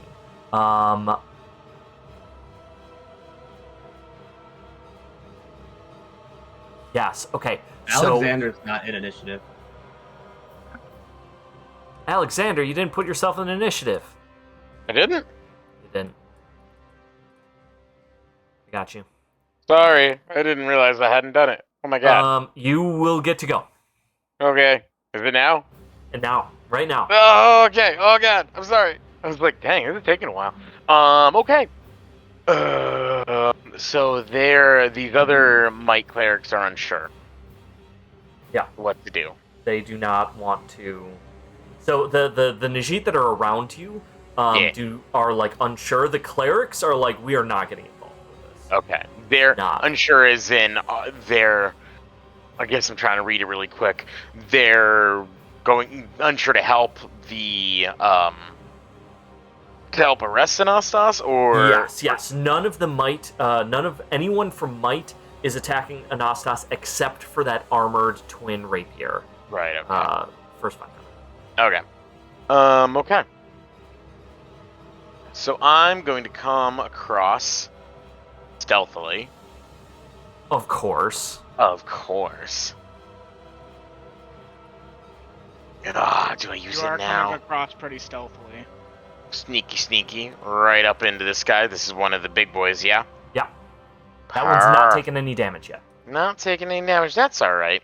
Because I think it's time to use it. Because Anastas is certain. Yeah. I'm going to use Queen's Blessing Okay. to go max damage. Yes. How much damage do you deal? So this is backstab. This is just okay. How would I determine my max damage from here with all this? You tell me. Good question. So I've got my daggers. Yep. 1d6 plus 1d4. So 10 for each time I hit. So that's 3 attacks. So that's 30 damage. That's going to be Plus 30 damage? Yes. Describe how you want to do this. Beautiful. That alone. Essentially, without a sound, without a word, maybe a whisper of the wind, suddenly Alexander is on top of this Najit, and before he can even react, daggers plunge into his head. to Yeah. slowly crumple him to his knees, to which Alexander will hop off. Awesome. Okay. Beautiful. And that one is gone. Velanir's murmuring. Velanir is murmuring. Anastas, you have a second chance to fail all checks that you make while he's doing that. Okay. Fail all success tests. Yep. So maybe stop him from doing that. Yeah, All that's right. what I'm going to be aiming to do on my turn. And who is next? That is everyone. We are back at the top. Dorian. So Dorian, kind of still concentrating on this this cascade that he threw into this, is going to channel his energy into the embers that are still like sparking off of this thing's cloak, and instead twist them and fire it towards this mage, and it comes snaking out like a crazy fire serpent between these two and crashes into him. Okay. Hopefully. Hopefully. Any modifiers? +1. Okay.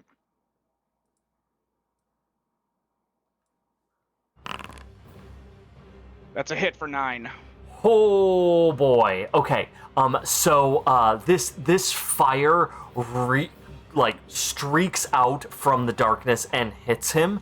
And Velanir shouts, "Blasphemy! It's an Adora!"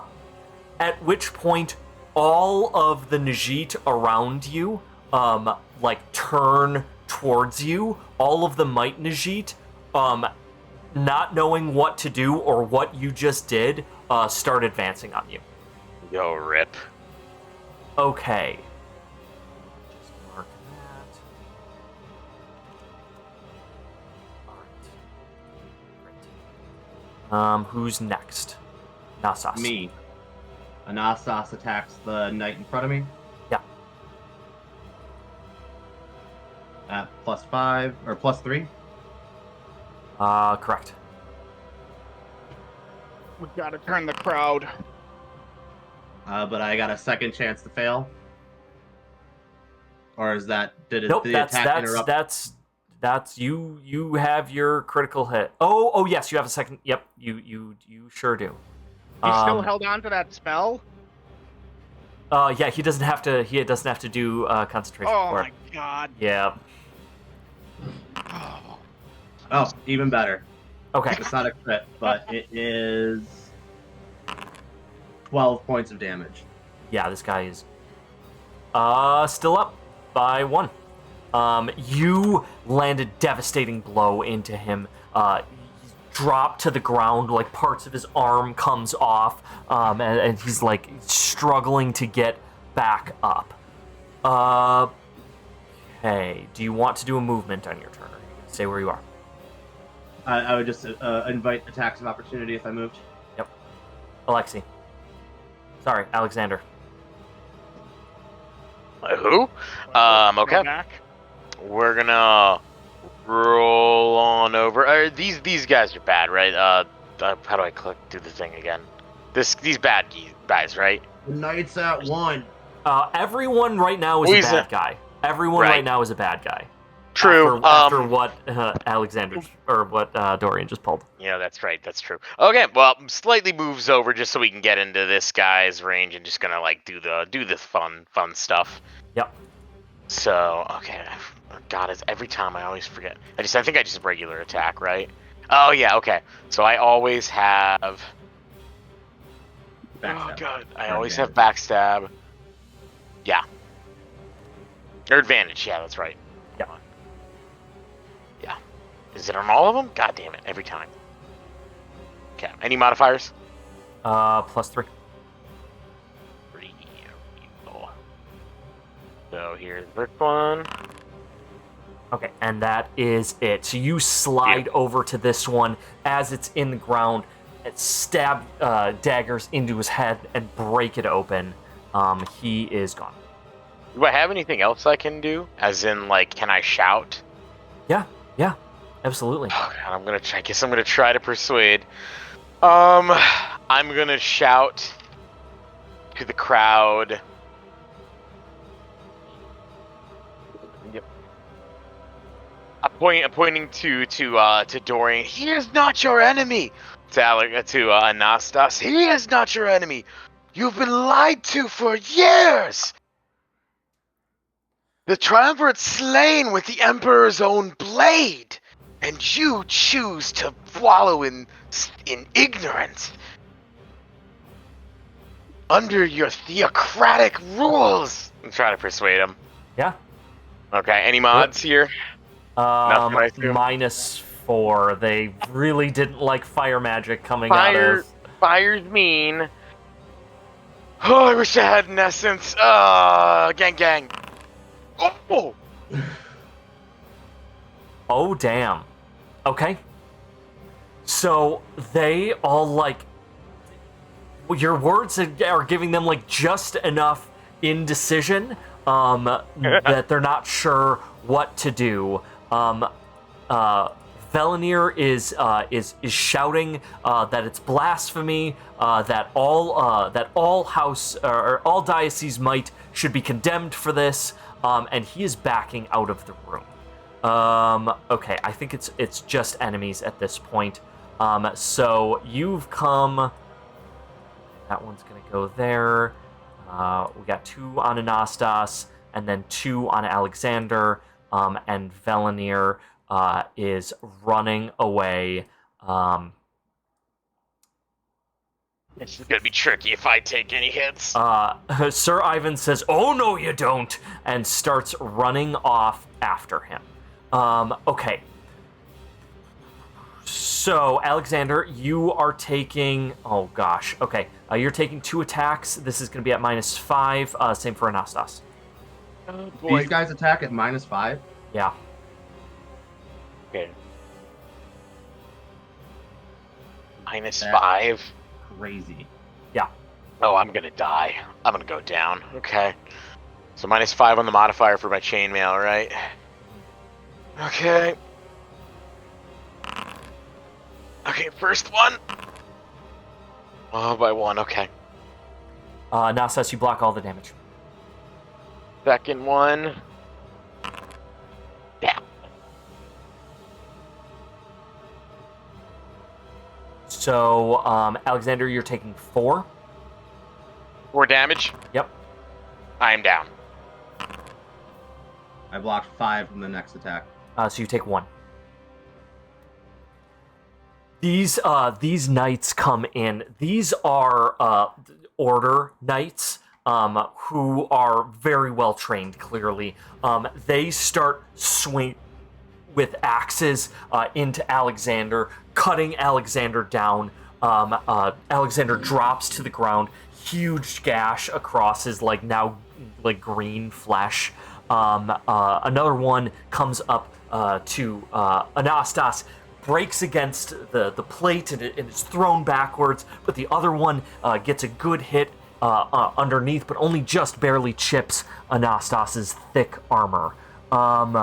Okay, then Alexei comes up, and Alexei makes another 2 attacks, and these are at the -7. This ain't gonna go well, guys.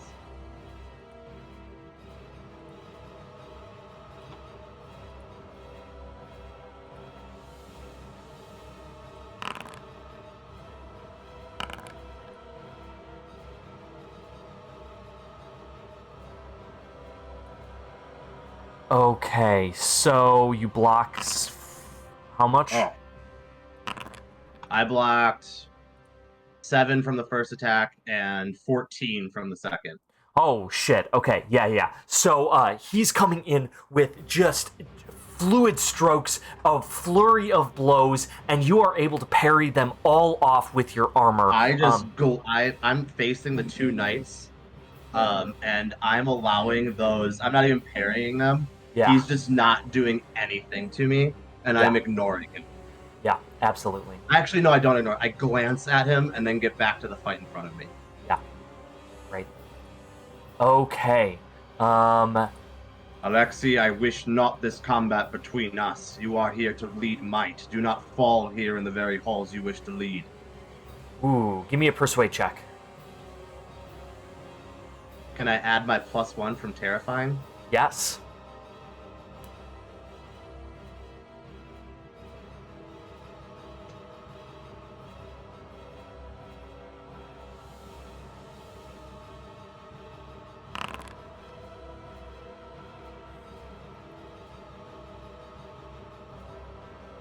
You killed the triumvirate. Says those who are trying to silence me.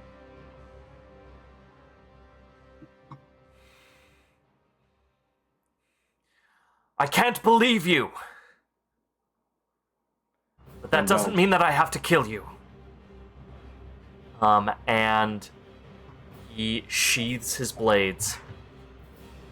And then backs up. Takes one step back. All right. Where are we at? Are we back at the top? We are at Velanir, Clerics, Dorian. Yes.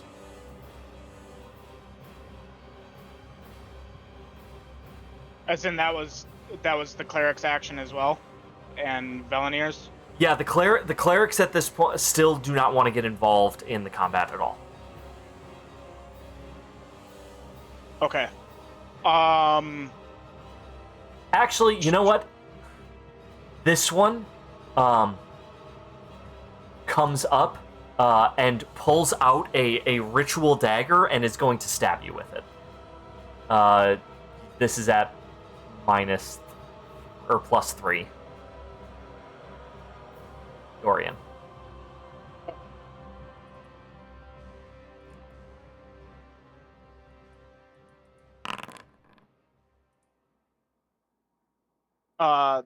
Dorian using his cunning, sees this one coming at him with the dagger, and rather than dodging him, just does like a quick dip underneath the stone braziers sitting here, and it scrapes off of it when he tries to stab him.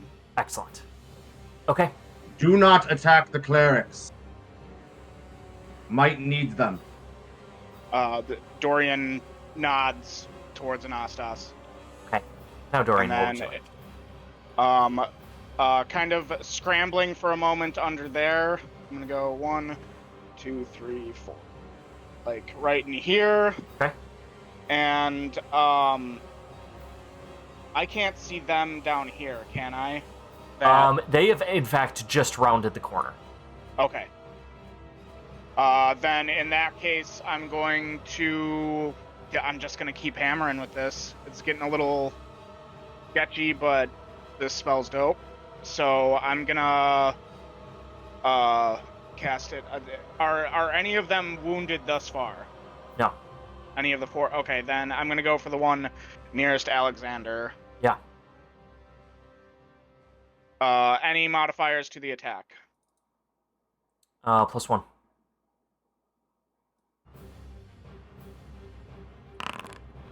For 7 points of damage. You ignite this guy. His golden and white like under armor robes immediately start on fire, and he stumbles backwards. He's not dead, but a huge hit.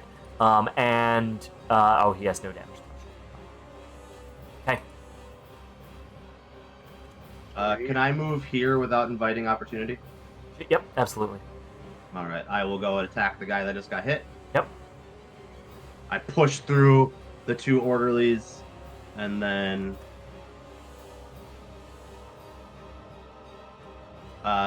modifier. +1. And I'm no longer afflicted by the spell. Correct. Yep.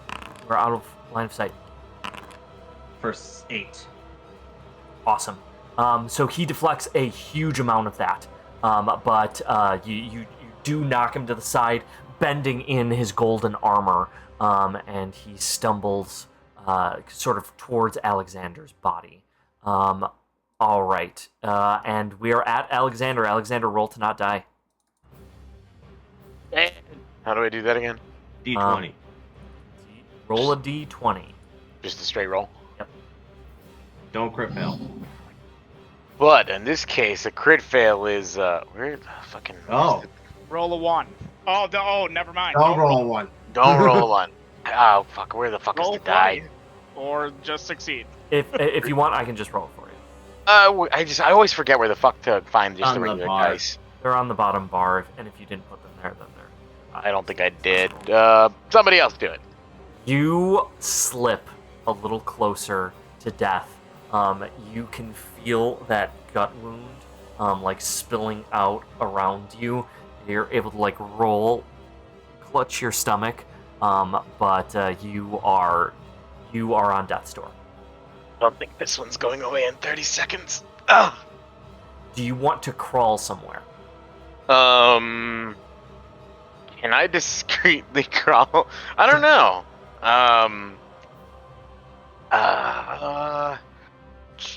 Get closer to me! Caw! Caw!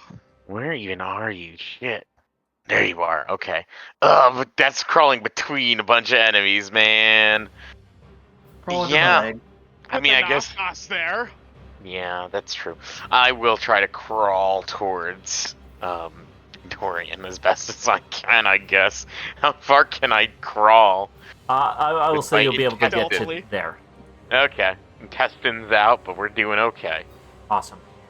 Okay. And next we have the knights. All right, Nastas, you are taking 4 hits. That guy's still standing. Yeah. Oh. 4 hits at -5. Correct. I wish there was a way to multi-roll. That one I blocks was too- everything. You don't even need to re-roll the. Yeah.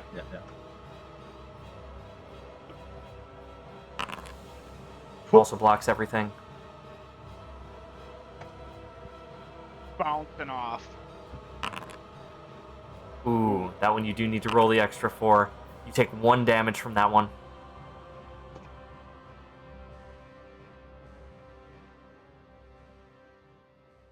Come on, buddy. Hang in there.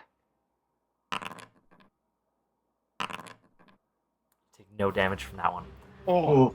They come in and they are wailing into you relentlessly. What does Anastas do?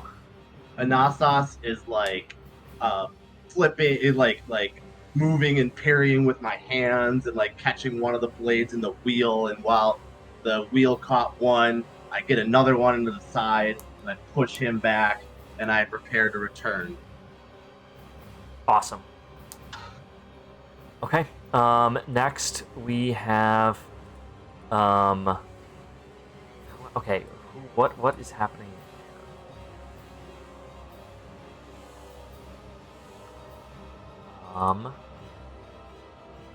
Ooh. Okay. All right.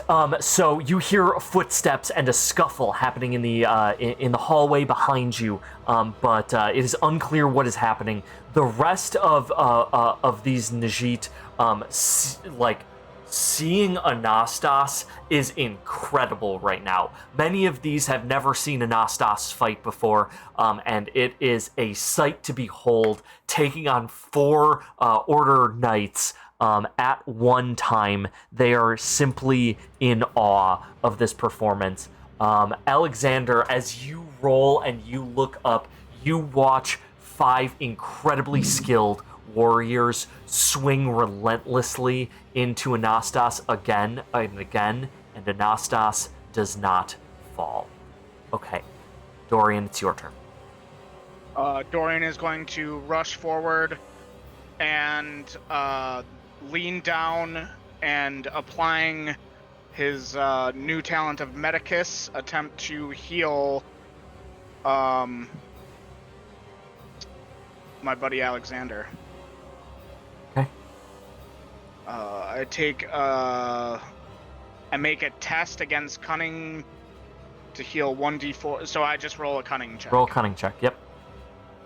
No modifiers. Oh, no success. That's not good. So Go inside, Dorian, not outside. as you're trying to do this, one of the knights comes up and swings at you. You like back up, you like drop your medicus supplies on Alexander, but kind of have to scramble away. In the midst of combat with everything happening, you're not until these guys are taken care of, you're not sure you're going to be able to do anything. Do you want to do anything else in your turn? Can I make an attack? Or is that a bit too much to ask? I feel like the medicus attempt would have been your action. Okay. Then I'm just gonna get up and back away a bit and prepare to assist Anastas from a distance. Got it. After scrambling back from those wild swings going on. Right. Okay. Sounds good. Nastas, your turn. I prepare to continue my fight against the knights, attacking the wounded one. Yep. +1.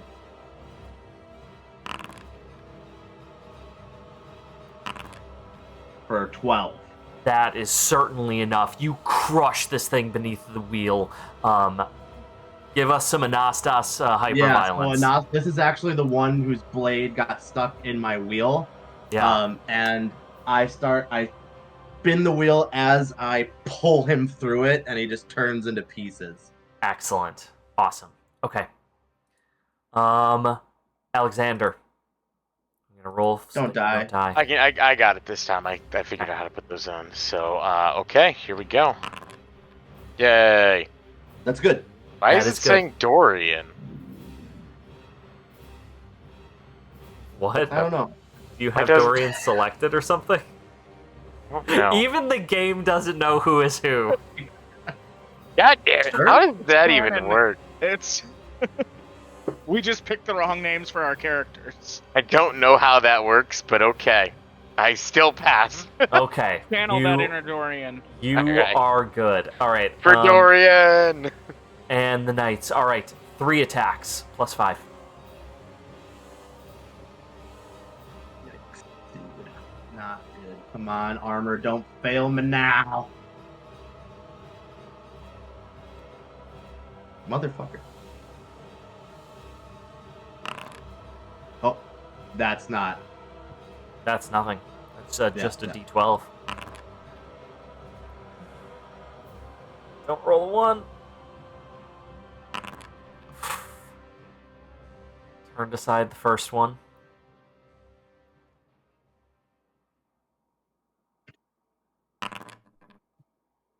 Blocked all of that one. I'm rolling really high on my armor saves. Yeah. Thank God. Yeah, thank God. Ooh. Uh-oh. Spoke too soon. Oh, Take no. 2 damage on that one. This is not gonna go well. Okay. I'm at 2.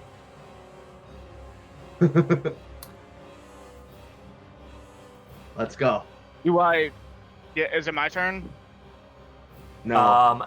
At the end of Oh, the yeah. turn, Yvonne comes out of nowhere from this door, just shouting, "Ah!" and swings a huge hammer into the back of this knight. Not seeing this coming at all, this knight is completely laid out on the ground from it, and takes a huge hit. We are going to say that he is prone from it as well. Oh god, it all thinks there's... Okay, whatever. Fuck it. It's fine. Okay, and now it is your turn, Dorian. Shit. Do I go for the heal to get Alexander back in this, or do I... can I even heal again? You try, yeah. Okay. I'm gonna attempt to get Alexander back in this after Okay. one of those was taken down and another person came in. Hopefully a little more distraction. Yeah, for sure. Come on, Dorian. Oh, God, a crit fail! Oh!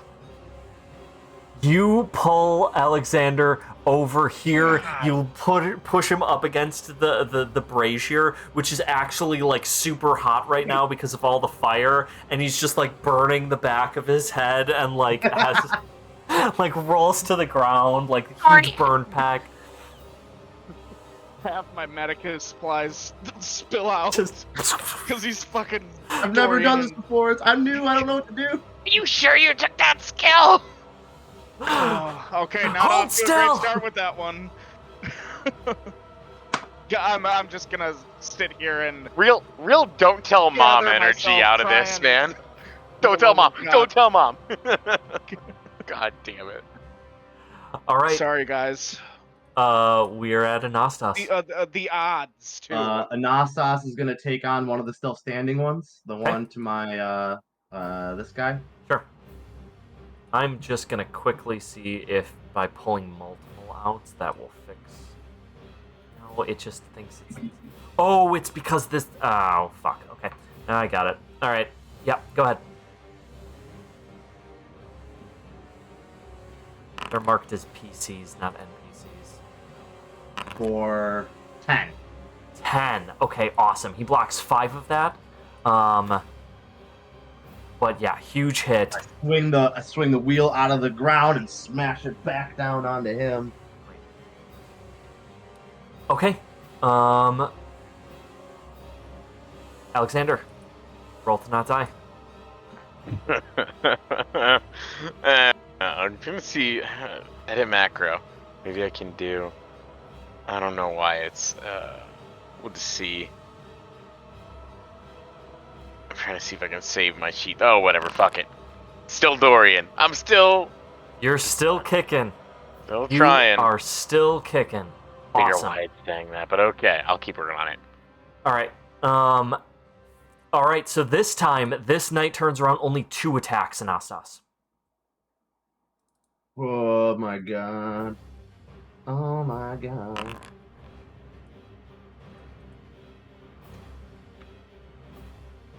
-5? Yep. I would really love a success at one of these. That would be great. Block it all. 6.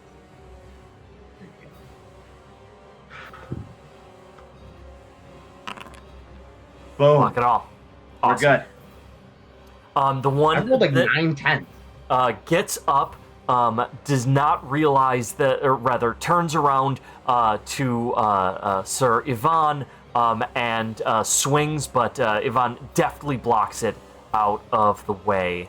Okay, and they, in fact, move a little bit up here as they continue.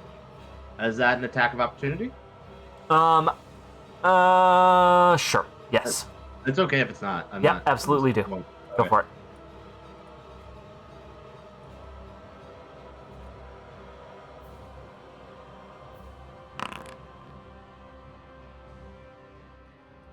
Yeah.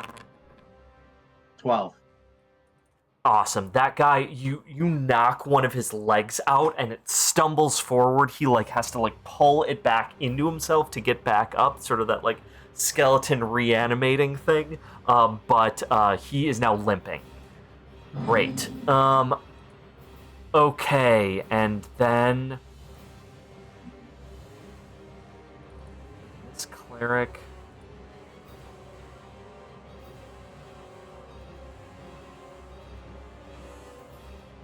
I'm just gonna try to roll a d20 really quick. Nope, still Dorian. Okay. Ignore me. All right. This Dorian. Oh no, this cleric. This cleric moves around, and seeing like Dorian is like trying to give aid to Alexander, he just like puts a hand out, and puts his bony hands on the wound, and attempts to heal it as if you were a Najit, which unfortunately is not good for you. And you have another failed check because of it. So that's and I actually looked at the first one was a success. I lied. So you are at 1 failed check. Do not get 2 more. Everyone, stop trying to help me. Okay, back to the top, Dorian. Dorian tries moving this guy's hands out of the way, Yeah. and for the love of God, What third is time's the wrong with charm. it? I don't know. Just move your hands. He's Let me not try dead. again. He's just ugly. It's not that. He's just really ugly. What? I resent. You can't be serious. That's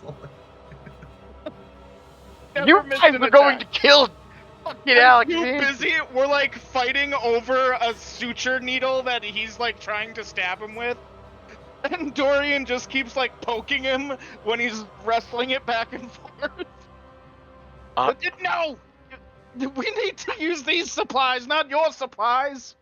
I did not mean this to be a derpy to combat encounter, but the rolls have made it such. And I am Alexander's sorry. choking on his own fucking blood at this point. Dude, I have a 16 cunning. Okay, It is a 20%. You know what it is. 20% chance for attacking failure. the wounded one. yep, go for it. Oh my god. For 10. Yeah, 5 Another left. 5. Awesome. Okay. Alexander, roll to not die. Is this like my last one now? God, dude. No, well, I don't know.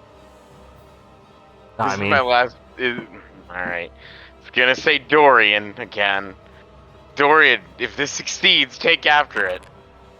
That's a crit! That's a crit! But no, No, it's it is not. Oh it's my an opposite crit. Oh, you're dead.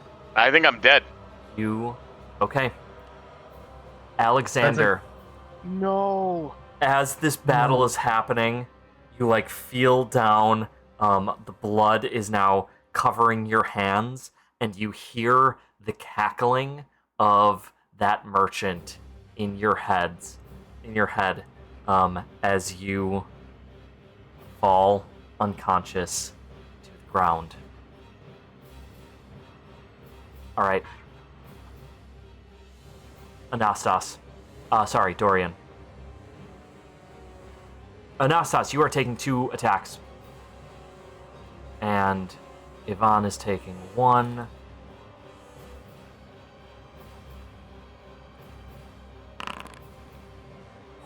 Okay. Alright. Wait, what was that? I don't know. I'm resolving the other fight. Oh, Ivan got it. and this guy. Oh, Ivan's fine.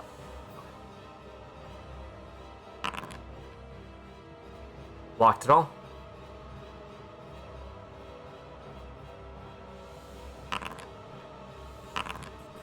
Blocked it all. Excellent. Anastas does not parry either of these. He just stands up and stares at Alexander. Okay. Dorian. Alexander's blood is covering your hands right now, and you just watched him die in front of you.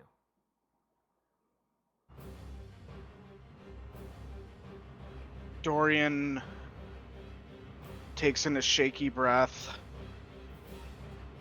his fists clenching as blood drips from them, and they begin. Steam begins to pour off of his blood-drenched hands. And he turns, and I'm going to use my last essence to destroy whatever the fuck is nearest to Anastas right now. With Brimstone Cascade. Okay. And using my essence. Yep. We're gonna do the one opposite that's taken no damage, is just completely engulfed in flame. The fire is so hot that the metal starts melting to it, and it collapses in a smoldering ruin of bone and metal. Dorian's just screaming as that pillar of fire erupts through the room. All right. Anastas.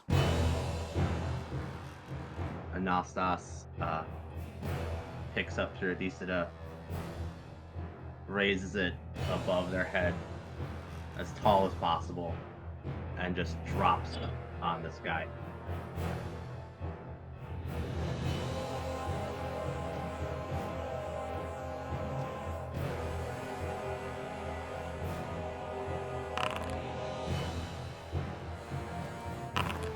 For 12.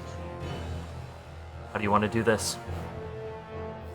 Anastas picks up the wheel and chucks it at the wall, and it like bounces across all of the spires inside of Diocese Might.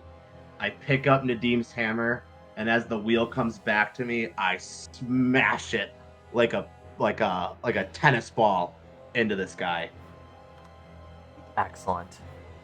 That guy's flattened into the earth, disperses, bones and pieces of armor clattering all around the floor. Behind you, you hear Sir Ivan knock the enforcer in front of him in half and crack his skull into 3 pieces on the ground. All of the other Najit around are just staring in horror at the sight of what Dorian just did, and just the pure skill of Anastas. If those here would not take my testimony of words, please accept my testimony of skill and of might. The Pilgrim's Light was with me, as it is with you. I will leave you to your deliberations. This cleric just turns to Dorian. Turns to Dorian and says, "It is okay. We will take him to the archives." Won't touch him. I will see to the process of my comrade, honored one, if you would please. I don't think that I could stop you if I wanted. He backs up. And I will pick up Alexander, and we will walk out of Diocese Might. All right. And I will drop the hammer at Velnir's or Alexi's feet.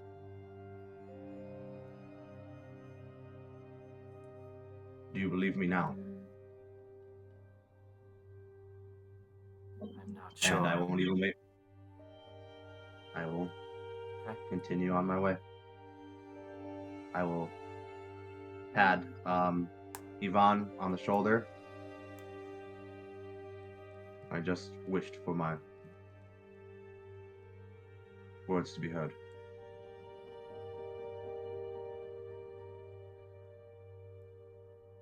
All right.